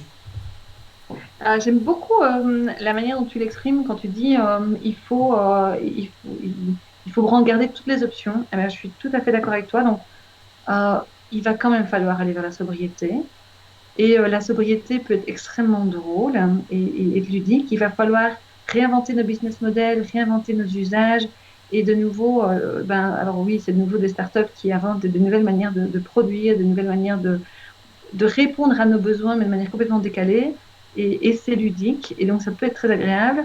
Et puis, il y a la technologie, et j'espère vraiment bien que la technologie va venir nous apporter des bulles d'oxygène parce que parce que sinon je vais faire de façon totale, et que c'est pas le but de la soirée, mais que parfois les nouvelles sont vraiment pas sympas et qu'il faut il faut se les manger et que, je sais pas comment tu vis, toi, Raphaël, mais donc, je crois que toi et moi et certains C'est d'entre nous, des, justement, on consomme beaucoup de données. c'est des up and down émotionnels, mais on s'y habitue en fait. Moi j'ai. Voilà, je pense que c'est un processus, c'est un peu comme le deuil en fait. D'une certaine façon, c'est faire le deuil possible d'un mode de vie ou d'un truc. Donc on s'y habitue, mais je pense qu'une fois que tu as soulevé cette boîte-là ou soulevé ce rideau-là, la seule solution c'est d'aller au bout du délire. Parce que si tu refermes la boîte, alors ton imaginaire part en slide et tu peux être soumis à l'angoisse. Et donc il faut vraiment aller au bout du délire, et au bout du délire, pour moi, il y a potentiellement beaucoup d'optimisme. Et comme disait José, un gros problème, c'est le discours écologique à base de bonnes nouvelles. Euh, il en manque, hein, c'est ça qui veut dire, c'est pas que ça soit un problème en soi. On progresse, par exemple, Valérie avait plein de points positifs qu'on ne voit malheureusement pas assez dans les médias. Et ça, effectivement, moi par exemple, j'ai commencé mes conférences aussi pour ça. Parce que moi j'étais complètement bluffé par Pablo Servigne et Jean Covici, mais je trouvais qu'il était très paralysant pour certains, et voire même, enfin moi dans le Brabant Wallon, il y a plein de gens, le mec il a une barbe mal taillée, des cheveux mi-longs et un t-shirt en coton, déjà quand il parle, les mecs ils entendent Khmer vert, socialiste, communiste, tu vois, et donc tu vois, les mots ne leur arrivent même pas au cerveau, tu vois. Et donc je me suis dit c'est dommage parce qu'il y a un gros potentiel pour moi justement d'entrepreneurs, de moyens, de structures dans le BW, et je déplore que ce ne soit pas une région qui lead par l'exemple et l'innovation de ce côté-là, parce qu'il y aurait tant de moyens, mais bon, soit. Et donc voilà, bref, c'était la minute. Écoute, Raphaël, moi, je vais te donner du positif. Tu sais, d'où je suis, donc moi, je suis en province de Liège. Eh bien, je vois le Brabant wallon comme une région, en effet, où il y a énormément d'énergie, d'innovation, de dynamisme économique. Et dès lors, il y a un vivier d'entreprises, de jeunes entreprises, mais aussi de jeunes employés, et alors en mode 100% bobo, mais à fond assumé, et qui prennent des décisions mais ultra radicales dans leur choix de vie, et ils y vont à fond la caisse. Donc, vous êtes au bon endroit quand même. Enfin, je pense, ne sous-estimez pas. Et Bruxelles aussi, vous avez une ville qui bouge, qui est très, très dynamique. Vous avez, alors après, peut-être que c'est moi qui le vois de loin, qui ne vois pas, je ne suis pas dans votre ville, mais vous avez quand même des décideurs politiques qui s'engagent, qui disent des choses assez fortes, qui sont pas toujours en mode langue de bois, alors que en Wallonie, mon ressenti, et c'est jamais que le mien, c'est qu'on reste sur une vision très très traditionnelle et que ça bouge en effet au niveau de l'agriculture, au niveau vraiment de tout ce qui est coopératif, ça bouge, mais alors au niveau politique, autant vous dire que ça va pas. Tout à fait. Alors, il y a pas mal de choses. Donc, effectivement, le BW pour l'instant est plus la capitale du greenwashing que de la transition écologique. Et ça, clairement, je suis assez d'accord. Enfin voilà, les mecs qui installent des panneaux solaires, mais changent de range tous les 2 ans. Enfin, tu vois, il y a un paradoxe. Mais moi, justement, je dis pas que c'est une région qui lead, par exemple. Je dis que ça me fait mal au cœur. Tu vois, il y avait quelqu'un qui disait c'est dommage, Bezos avec tous ses milliards, qu'est-ce qu'il fout alors qu'il pourrait être Batman, quoi. Tu vois, il pourrait avoir éradiqué la faim dans le Oui, monde, le j'ai truc, le vu. machin. Et moi, c'est ce que je disais, en fait, dans ma conférence. Je disais, mais en fait, le BOE, on devrait tous être des Batman. Tu vois, on devrait être Batman Land, en fait. On devrait, tu vois, il y a plein de trucs et on a les moyens d'inventer un nouveau monde. Et on a la toy box la plus fantastique au monde, tu vois. On a une boîte à jouets de la mort qui tue, on peut inventer un nouveau monde et on le fait pas. Et moi, ça me bug, en fait. Tu vois, je me dis, putain, mais c'est con, quoi. Tu vois, c'est con parce que c'est quand même vachement plus drôle que de se prendre la tête avec une histoire de mal taillé enfin voilà, bref. Euh, je Attends, m'emballe. attends, mais je suis pas d'accord, je me suis mal exprimée, donc je voulais revenir. Non, en fait, moi, les gens que je connais du BOE, ce sont des bobos, mais dans le sens positif du terme. Ils ont décidé d'avoir plus qu'une seule voiture, ils emmènent les enfants en vélo à l'école, ils mangent bio, ils vont dans les coopératives, ils s'investissent, ils réduisent leur temps de travail pour avoir plus de temps pour la coopérative. Ouais, non, non, non, en fait, moi, je connais une niche de gens au Brabant-Wallon qui sont justement à fond dedans et c'est gai. Et en plus, les entreprises qui leur permettent de travailler et qui leur donnent du taf parce qu'ils sont souvent indépendants, ils les soutiennent, ils les suivent, quoi. Ça va vite, en fait, les décisions. Donc, il y a un Ça deuxième. vivier. Alors, peut-être qu'il y a un peu de tout, mais il y a un vivier quand même vachement chouette en Brabant-Wallon. Tout à fait. Ouais. Alors, que Il y a disais-tu? Il y a Raph qui va bientôt vendre sa deuxième voiture pour devenir un. De toute façon, non, la vendre, alors, la vendre, c'est pas possible. Mes voitures, je suis en train de les user jusqu'au clou.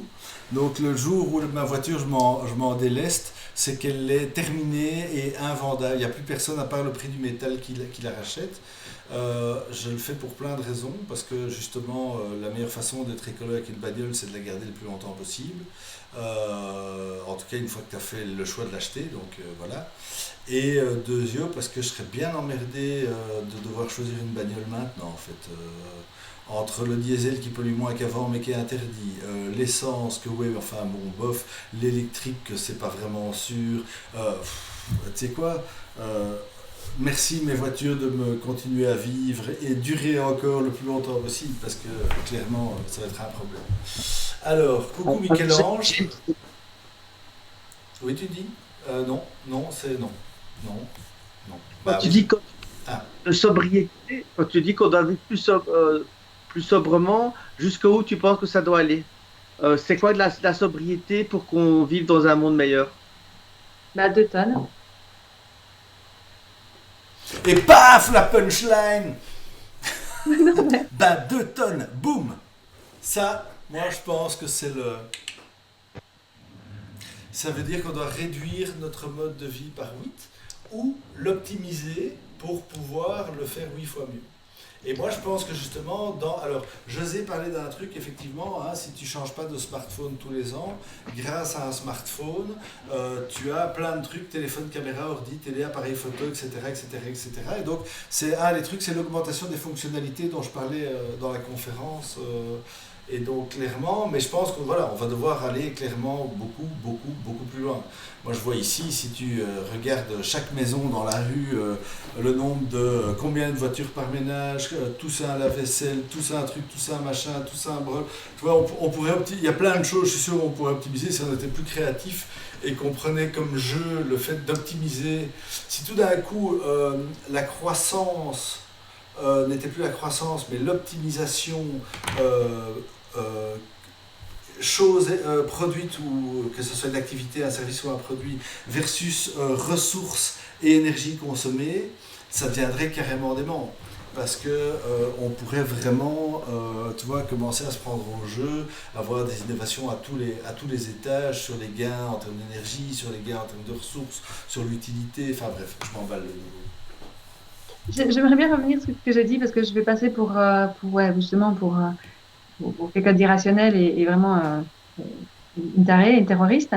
Et du coup, je voudrais donc l'objectif, notre objectif à nous, c'est d'arrêter en fait d'impacter l'équilibre au niveau de la planète. Et donc, pour arriver, ce que la planète nous donne comme budget, c'est 2 tonnes. Sauf que, en tant qu'individu, en tant que citoyen, vous pouvez faire du mieux que vous voulez, passer en mode 100% végétarien, enfin vraiment, vous devenez des extrémistes en matière d'environnement et d'écologie. Vous ferez au mieux, vous arriverez à descendre de 40% votre impact. Vous imaginez 40%, mais en devenant des extrémistes.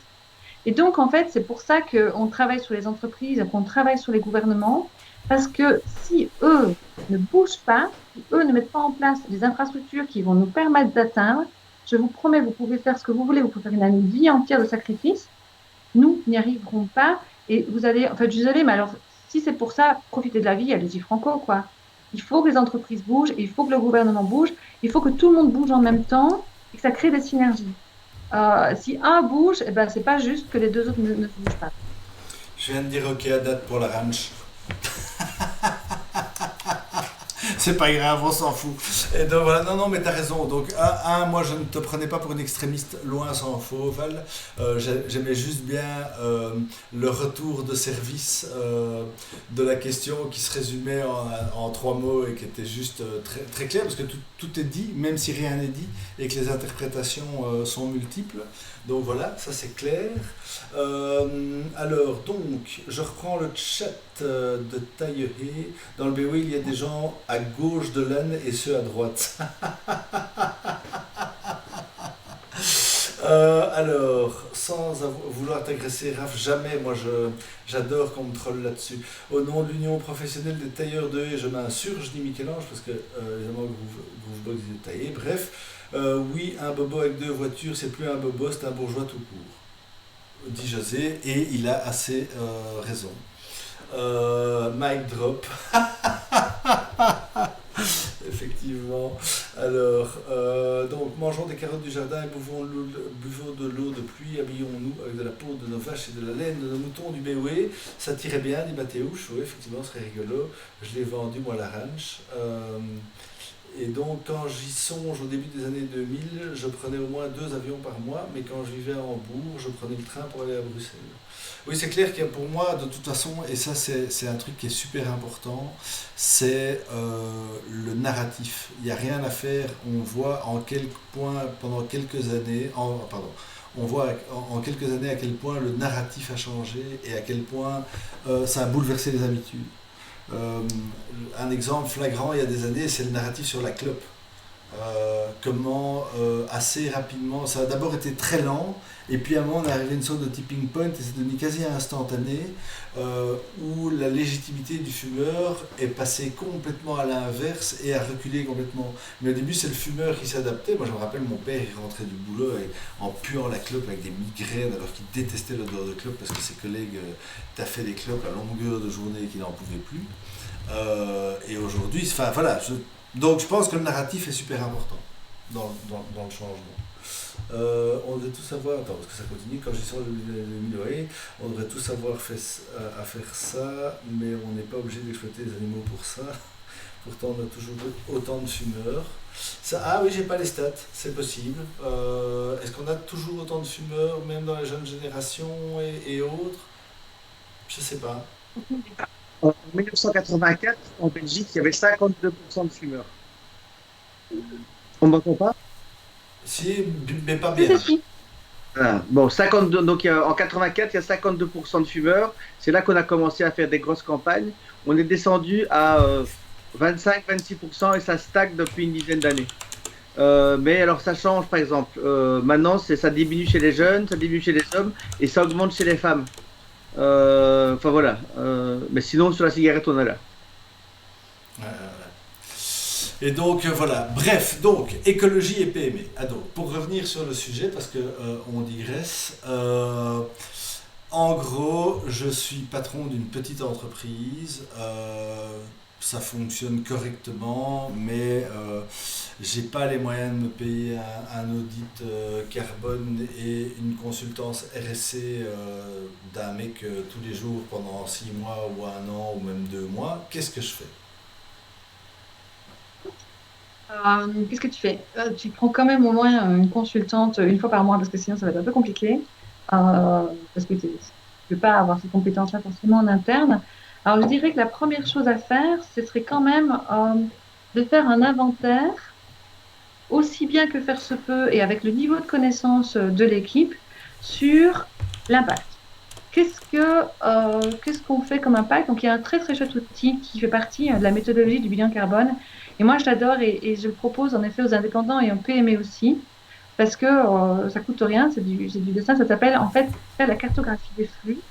Et en gros, on décide vraiment, on dit, OK, bah, il y a l'entreprise, elle est là, on consomme de l'électricité, de l'eau, du chauffage. Mhm. Il y a des voitures qui viennent avec des employés et qui retournent. Ah oui, ça a aussi un impact. Il y a le coût du bâtiment en soi, ça a aussi un impact écologique. OK. Qu'est-ce qu'on fait rentrer dans l'entreprise?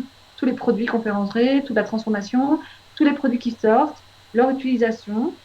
Parce que l'utilisation du produit que vous produisez, ben, c'est aussi votre responsabilité. Si vous optimisez en fait l'impact, le coût énergétique de votre produit, ben, vous aidez la planète, donc vous en avez la charge. Et puis ce produit, c'est quoi sa fin de vie? Quand est-ce qu'on peut l'utiliser? Quand on a terminé d'utiliser, il va à la décharge, on le brûle, ou est-ce qu'il y a moyen de le recycler, il y a moyen de le réparer, etc. Et donc, prenez un crayon, une feuille de papier et allez-y et essayez de faire la liste la plus complète, la plus objective euh, et au niveau de vos connaissances de votre impact. Mais alors, je discutais, il y a des gens qui disent, oui, mais nous, on fait une entreprise, on fait tout en télétravail, donc on a zéro impact. Et donc, c'est ça qui montre la limite, en fait, c'est que si vous ne savez pas, en fait, que le numérique, il a un impact écologique juste dramatique.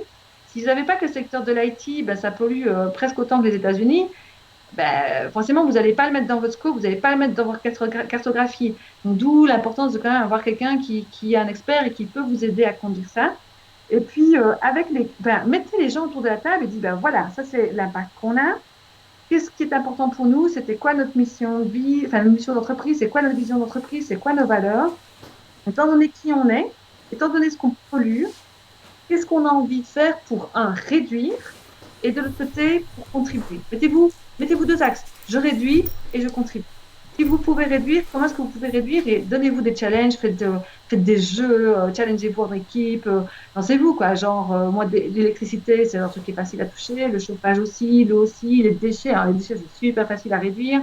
Donc, la même chose, par exemple, challengez-vous. Donc, moi, je me challenge tout seul parce que je suis consultante, mais quand j'étais employée, j'ai une voiture de société que j'ai toujours, je regarde le plus longtemps possible, et je faisais avec ma voiture 900 km par plein, parfois 940, et j'étais méga fière de moi. Depuis que je suis consultante et que je paye ma voiture et mon diesel, je me challenge à chaque fois pour faire au moins 1100 km par mois. Ça veut dire que, par plein, pardon. Donc, du coup, ça veut dire que je roule moins vite, je fais beaucoup plus gaffe, j'arrive très très souvent sur le clignotant de ma réserve, mais ça n'empêche que c'est mon challenge à moi, c'est mon petit jeu à moi de faire mes 1100 km par plein. Et donc, donnez-vous des challenges que l'équipe se sent capable de s'approprier. Mettez sur le frigo, mettez quelque part la salle de réunion, un endroit où tout le monde passe, ou dans les toilettes, et que tout le monde puisse dire voilà où on en est, voilà où on en est. Et vraiment, la problématique va vraiment être de créer une dynamique et de garder cette dynamique, donc réduisez. Et puis, pour vraiment nourrir en fait cette fierté dans l'entreprise par rapport à votre raison d'être, eh bien, en fait, demandez-vous comment vous contribuez. Donc, je vais du coup vous raconter une petite histoire parce que j'ai justement interviewé le patron d'une entreprise à Liège. Lui, il est à la tête d'une entreprise depuis un peu moins de 10 ans. Ils ont 5 employés, donc c'est une TPE, quoi. Et ce qu'ils font, c'est qu'ils distribuent tout ce qui est vêtements de travail.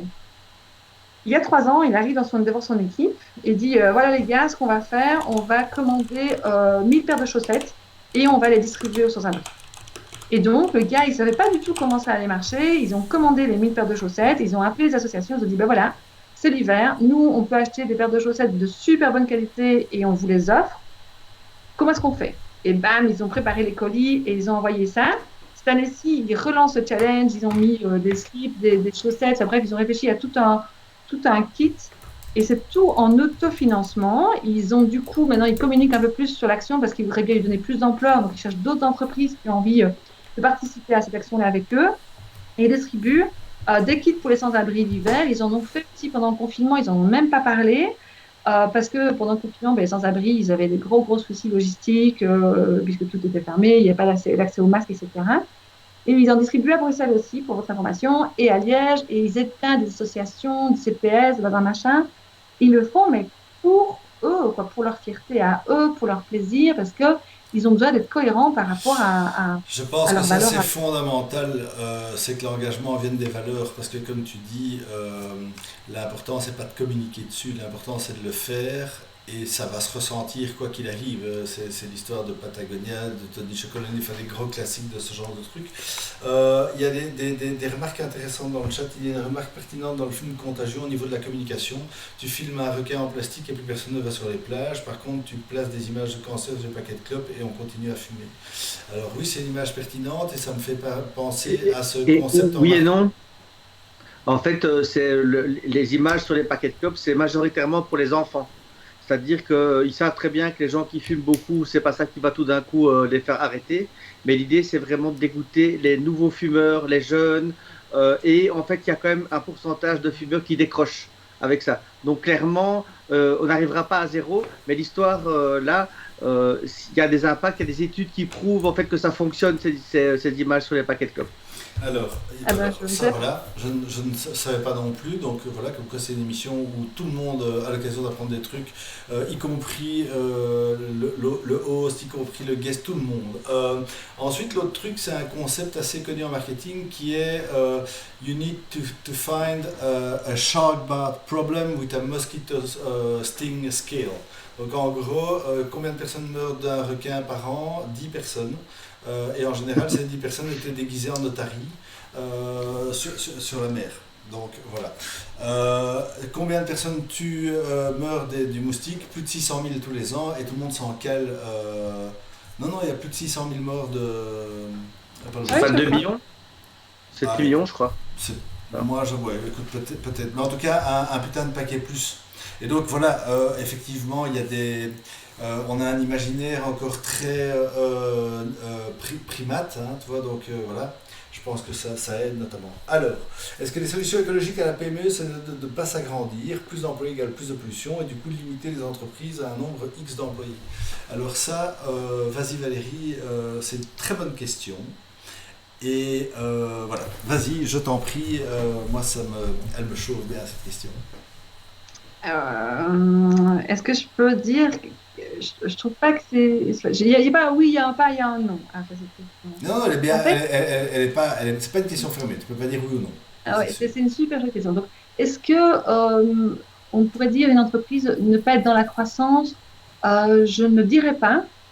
Eh bien, est-ce qu'une entreprise est obligée d'être dans la croissance absolue, dans cette course effrénée à la croissance, à la performance, quelque part à cette croissance à deux chiffres pour stimuler les égos? Pas du tout. Donc, on rencontrait justement avec mon associé une entreprise où le patron, lui, il vise pas en fait la croissance de notre entreprise. Ils disent, ben, on a un super bon produit. On sait en fait qu'on va aller en croissance parce que ben, on a besoin de produits, donc ouais, c'est ça.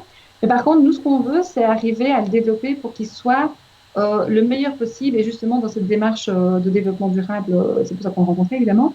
Et le but du jeu, c'était de croître, oui, mais d'une croissance qui est saine, et donc qui est saine pour l'environnement, qui est saine pour les personnes qui travaillent dans l'entreprise, et donc qui est saine pour l'entreprise elle aussi, et pour lui en tant que patron.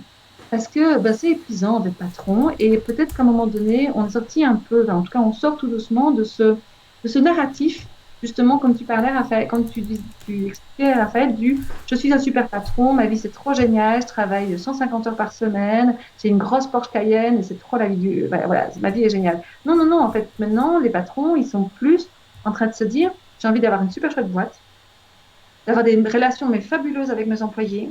Et le soir, j'ai envie de rentrer et de m'occuper de mes enfants, d'avoir de l'énergie encore pour les mettre au lit, prendre du temps avec eux. Et après, j'ai pas envie forcément de m'écrouler dans le fauteuil ou d'être devant mon ordinateur pour payer mes factures. J'ai envie d'autre chose. Donc, il y a vraiment un nouvel idéal de l'entrepreneuriat qui se crée. Alors, il n'est pas dans les anciennes générations, mais moi, je rencontre des patrons qui, donc, j'ai 44 ans, ils sont plus âgés que moi et ils vont vers ça, en fait. Donc, l'histoire, elle touche toutes les générations. Alors, le chat, il est chaud bouillant.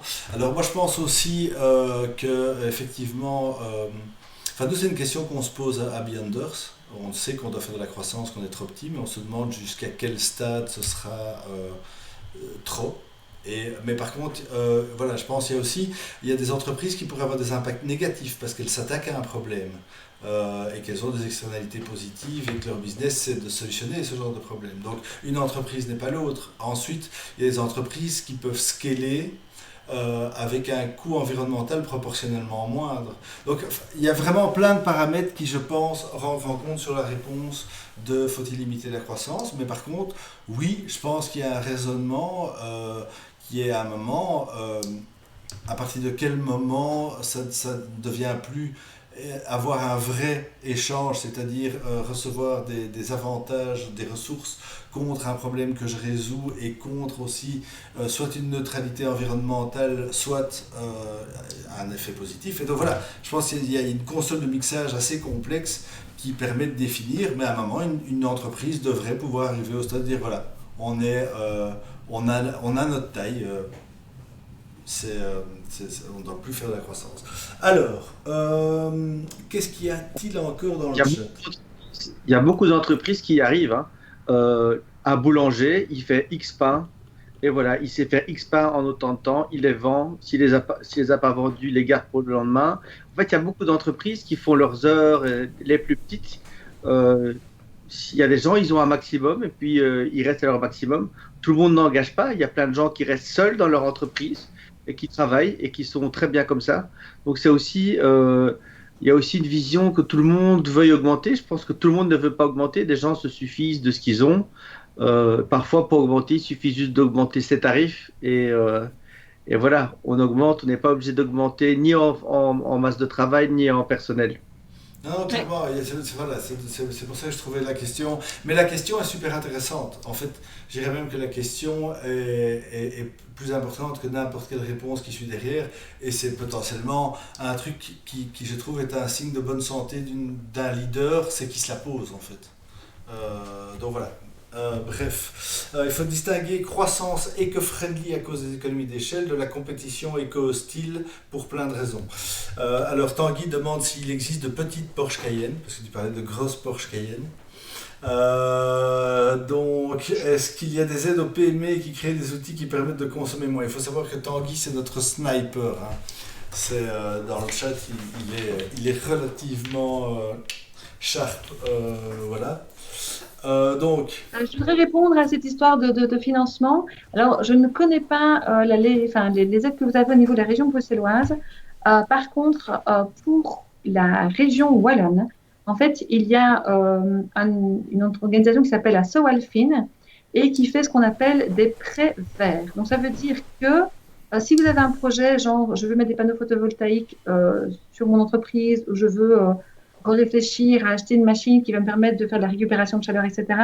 Non seulement il vous aide à créer le dossier et à vérifier le rendement en fait, de performance de votre investissement, et il participe, il ne finance pas à 100%, enfin il ne finance pas, il ne sont pas à crédit à 100%, mais il vous donne en fait le soutien économique nécessaire, le soutien financier nécessaire pour qu'une autre banque soit d'accord de vous financer.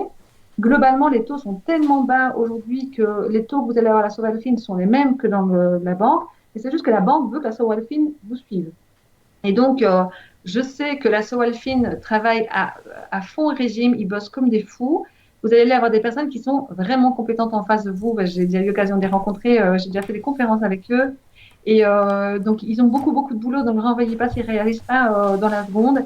Mais ça vaut vraiment la peine d'aller les rencontrer pour la problématique de financement. Globalement, c'est le plus gros qu'il y a, parce que pour les grosses entreprises, il y a aussi tout ce qui est accords de branche, mais ce sont des accords de branche qui, il y a un moment donné, ils sont ouverts et puis ils sont fermés. Et donc là, il n'y a pas de possibilité de rentrer dans les accords de branche pour le moment. Ok, super. Alors voilà une information intéressante. Alors, les économies d'échelle sont toujours éco-friendly, c'est la compétition et les monopoles qui foutent le tout par terre. Il faut en effet que les entreprises bougent, mais cela ne me semble pas possible sans incitation financière. On va revenir à la question des bénéfices. Qu'est-ce que ça rapporte à une entreprise de faire une transition écologique? Je provoque, mais ce n'est pas la raison d'être de l'entreprise de faire des bénéfices. Mais n'est-ce pas la raison d'être de... Alors, je te laisse répondre, mais après je vais donner... Alors, j'aime beaucoup cette question et c'est une question un peu, excuse-moi, mais bateau, parce que c'est vraiment la question que tout le monde pose. Dit, oui, mais en fait, la transition, ça coûte cher. Oui, c'est vrai, la transition veut vous demander d'investir. Ceci étant dit, il y avait un nombre mais incalculable d'études qui montrent en fait que investir de manière intelligente et à fond la caisse dans le développement durable, ça rapporte plus. Donc, par exemple, je vais en citer deux. Alors, malheureusement, je ne connais pas les noms des études, mais je promets, Raphaël, je t'enverrai les slides parce que de toute façon, je suis certaine que ça t'intéressera aussi. Donc, il y À a une courbe en U fond la comme ça qui caisse. était faite par Samson et je ne sais plus qui et qui montre en fait, ça rapporte, quand on est à gauche du schéma, est-ce que ça rapporte de ne pas faire du développement durable? À fond, ça rapporte. Puis en fait, au fur et à mesure qu'on investit un peu dans le développement durable, mais pas à fond, en fait, ça coûte plus que ça ne rapporte et donc du coup, la rentabilité d'entreprise descend. Mais par contre, si vous le faites vraiment à fond, de manière conséquente et cohérente par rapport à votre business model, la croissance que vous rencontrez, elle est nettement supérieure à la croissance que vous auriez eue si vous étiez juste resté dans le mode je pollue et je m'en fous. Donc ça, c'est la première chose. Il y a une autre étude qui a été faite par une université anglaise et ils ont comparé deux types d'entreprises. Les entreprises qui scoraient le plus haut dans ce qu'on appelle le score ESG, donc c'est gouvernance, environnement et société. Et elles scoraient haut, mais elles n'étaient pas à 100. Elles étaient à quelque chose comme je crois entre 44 et 54. Et celles qui scoraient mais super bas dans le ESG, ils ont dit bah, pour $1 investi en 1990 versus combien est-ce qu'on y gagne en 2009, je crois, ou en 2010 quelque chose. Désolée, je n'ai pas du tout la mémoire des chiffres. Toujours est-il que, en fait, l'entreprise qui était la plus haute dans le score ESG générait 50% de profit de plus, de valeur de plus que l'entreprise qui était basse dans les ESG. Donc, je me ferai un plaisir, Raph, de Ah partager tout bah ça. écoute, avec plaisir, je mettrai tout ça dans le Discord. Donc pour ceux qui ne connaissent pas ou qui ne sont pas encore dans le Discord, il y a un Discord, le lien est dans la bio et si tu peux leur balancer Matt. Donc voilà. Mais il y en a plein, un secteur par secteur, donc le secteur du tourisme et Super de Matt, un l'hôtellerie. grand merci. Il faut Ils ont absolument vraiment que je beaucoup, set mon beaucoup bot d'études. pour que quand on tape slash Discord, il le balance. Mais voilà. Que disais-tu, Val? Pardon, excuse-moi. Ah oui, non, non, c'est moi qui ai interrompu. Je disais que dans le secteur du tourisme, par exemple, où il y a vraiment des hôtels ont des coûts juste faramineux, eh bien en fait, Accor Hotel avait fait une étude avec Accenture et eux, ils ont développé leur propre système d'évaluation de développement durable qui est très strict. Et ils ont identifié en fait qu'il y avait une corrélation de cause à effet entre l'investissement de l'hôtel dans la gestion durable de l'hôtel versus la rentabilité. Mais donc, il n'y a pas de cohérence entre je suis rentable et donc je génère de la sustainability. Mais par contre, si je suis à fond dans le développement durable avec la gestion de mon hôtel, du coup, je suis beaucoup plus rentable, mais genre de manière assez drastique. Autant vous dire que chez Accor, ils poussent à fond le développement durable pour des intérêts, mais purement pécuniers. Enfin, mais on peut comprendre quand vous voyez les chiffres. Donc, vous pouvez taper, c'est sur Accor, le site, le groupe Accor. Et c'est une étude qui s'appelle Accor et Accenture. Et ils ont fait aussi la même étude par rapport à tout ce qui est B2B. Parce que les voyages B2B, ben forcément, c'est un secteur très, très particulier. Et donc, ils ont arrivé à la même chose, quoi. Alors, je pense qu'il y a aussi, en plus de ça, comme argument, le fait que aujourd'hui, ça devient un argument de plus en plus convaincant pour les clients. Oui, Et de deux, la durabilité, si tu la fais intelligemment, c'est aussi de la résilience.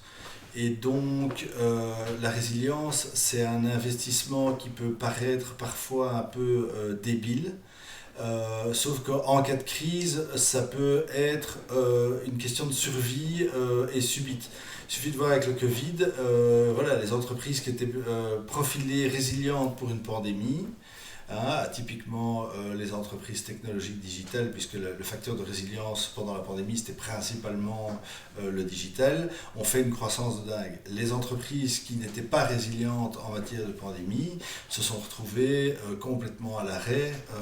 Et donc, voilà, c'est ça aussi la durabilité, c'est pas que des petits piou-piou, des papillons et le fait de ne pas polluer, c'est le fait d'être conscient, d'avoir la possibilité de résister à des chocs parfois violents. Voilà, c'était mon complément de réponse. Euh, alors, comme une moi, news mon nous complément de réponse, c'est oui, oui, c'est en effet une corrélation, pardon, et c'est pas une relation de cause à effet. La tu corrélation. peux pas être plus gros qu'un monopole industriel d'État, plus besoin de croissance parce que c'est déjà au max. Bref, c'est pas forcément anti-écologique, une giga-entreprise. Oui, ok, voilà, je tourne en boucle. Il manque aussi un effort de développement dans la domotique. Les voitures vont être plus intelligentes au niveau de la consommation et de l'impact écologique que nos cuisines et nos salles de bain. Il faut des aides pour développer de ce côté-là. Alors, il faut potentiellement des aides, mais je pense qu'il y a vraiment, avec les IoT, l'intelligence artificielle, et de nouveau, ça sert à rien de tout connecter parce que ça va devenir encore moins écologique que d'optimiser un truc dont on est parfaitement conscient.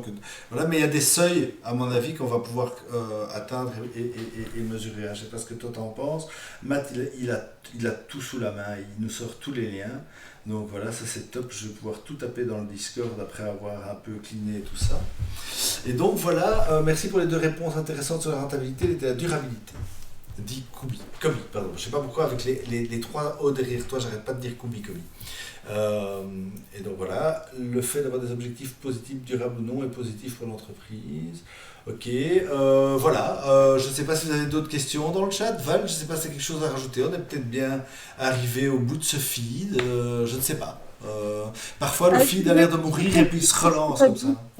Oui, je t'en prie. Oui, non, je vais juste répondre à ce que tu as dit. Et oui, en effet, outre les effets de rentabilité du développement durable, aujourd'hui, c'est clairement un des gros atouts, c'est le fait de pouvoir se distinguer de la concurrence, se distinguer de la concurrence au niveau des collaborateurs, puisqu'on sait que les collaborateurs, ils ont autant besoin que vous de sens, et donc ça attire les cerveaux. Alors, ce sont des cerveaux qui ont des gens super bons, des seniors, qui en ont ras-le-bol des grands groupes et qui veulent retourner dans des petites boîtes, couper leur salaire par 2 pour pouvoir retrouver un job qui est cohérent par rapport à leurs valeurs, d'une part, et puis les jeunes qui veulent travailler pour des entreprises cohérentes, par exemple dans les stages à HEC. Je sais qu'ils ont un gros souci parce que les stagiaires veulent absolument travailler pour des entreprises qui s'investissent dans le développement durable, mais comment dire, il n'y en a pas assez sur la province de Liège. Donc, c'est une chose. Et alors, l'autre, c'est aussi par rapport à vos clients. Et donc, allez voir comment les bébés écopreneurs et des boîtes les startups qui s'engagent là-dedans communiquent, enfin, vraiment, ils sont freestyle, c'est du caviar, quoi. C'est tout à le bonheur et vous comprendrez à quel point ça leur sert d'argument pour attirer des fous, quoi. Tout à fait. Alors, Matt, merci d'avoir posté le LinkedIn de Val. Val, si tu as d'autres URL à balancer, surtout tu n'hésites pas. Il y a le site Positive Impact sur lequel vous pouvez retrouver, il y a le blog que je suis en train de nourrir progressivement, justement, avec les pépites. Donc, c'est positive-impact.be. Voilà, merci beaucoup. Alors, voilà, attends 2 secondes, ça je poste. Il y a VA qui a dit, et Joas qui a dit, comment ça se fait qu'on ne se connaît pas? Mon amoureux est intéressé. Ah ben voilà, Mathéo, je m'ai battu sur le fil. C'est le Lucky Luke du chat sur Twitch. Donc voilà, VA, je pense que là tu as toutes les infos pour contacter Val, pour que vous puissiez faire plein de petits trucs déments dans le liégeois et transformer la province et autres. Val, un tout grand merci de t'être prêté au jeu. J'espère que tu as passé un bon moment. J'espère que vous avez passé un bon moment. Moi, j'ai vraiment apprécié ce moment entre nous. Matt, comme d'hab, merci. N'hésite pas à investiguer tes problèmes de son. Oui, je vais investiguer parce que demain soir, je vais faire un live sur Bruxelles et la tech, dans le sens où je trouve que Bruxelles manque d'un événement international lié aux nouvelles technologies et à l'Internet. Et on aura l'occasion de débattre de ça à partir de 21h demain soir. Super. On a eu un super débat dimanche sur le gouvernement belge et le digital. C'était très bien. Bon, je ne vous cacherai pas que Matt a fait un travail de réserve pour empêcher le mouvement de LOL autour de Mathieu Michel dans le chat, et il est resté très correct. Assez impressionnant. Et donc voilà, rendez-vous demain chez Matt pour parler de Bruxelles et de tech. Val, grand merci. Alors moi, la semaine prochaine, les amis, j'ai un événement dont je suis assez impatient, mais j'ai Eric Lambin qui vient nous recevoir. Eric Lambin, professeur à l'UCL et à Stanford University. C'est une référence mondiale en géographie et en climatologie. Il a gagné le prix Albert II, qui est un des prix belges les plus prestigieux. Il a gagné le Blue Planet Award. C'est assez incroyable qu'il ait accepté de venir. Donc voilà, je suis très content. Et donc voilà, je vous donne rendez-vous à mardi prochain. Val, Matt, un tout grand merci. Salut les Et gens. attends, Ah oui, pardon. oui, j'ai un dernier truc à vous raconter. Donc, pour justement, suite à au débat de dimanche à propos de la Belgique numérique, j'ai eu une discussion avec Damien Van Actor. Et en fait, on va faire plusieurs lives communs. On va parler de ça. Et le but, ce sera de faire venir Mathieu Michel ensemble, donc, sur son live et sur le mien. Et on va essayer d'avoir Alexander De Croo aussi plus tard. Donc voilà. Donc ça, c'est un nouveau projet qui va arriver dans les prochains jours, prochaines semaines. Voilà. Super. Eh ben, salut les gens, salut tout le monde, merci à tous. Merci. Salut Valérie, à salut tout plus. le monde. Super chouette. Des bisous. Ciao, ciao les gens. À mardi prochain.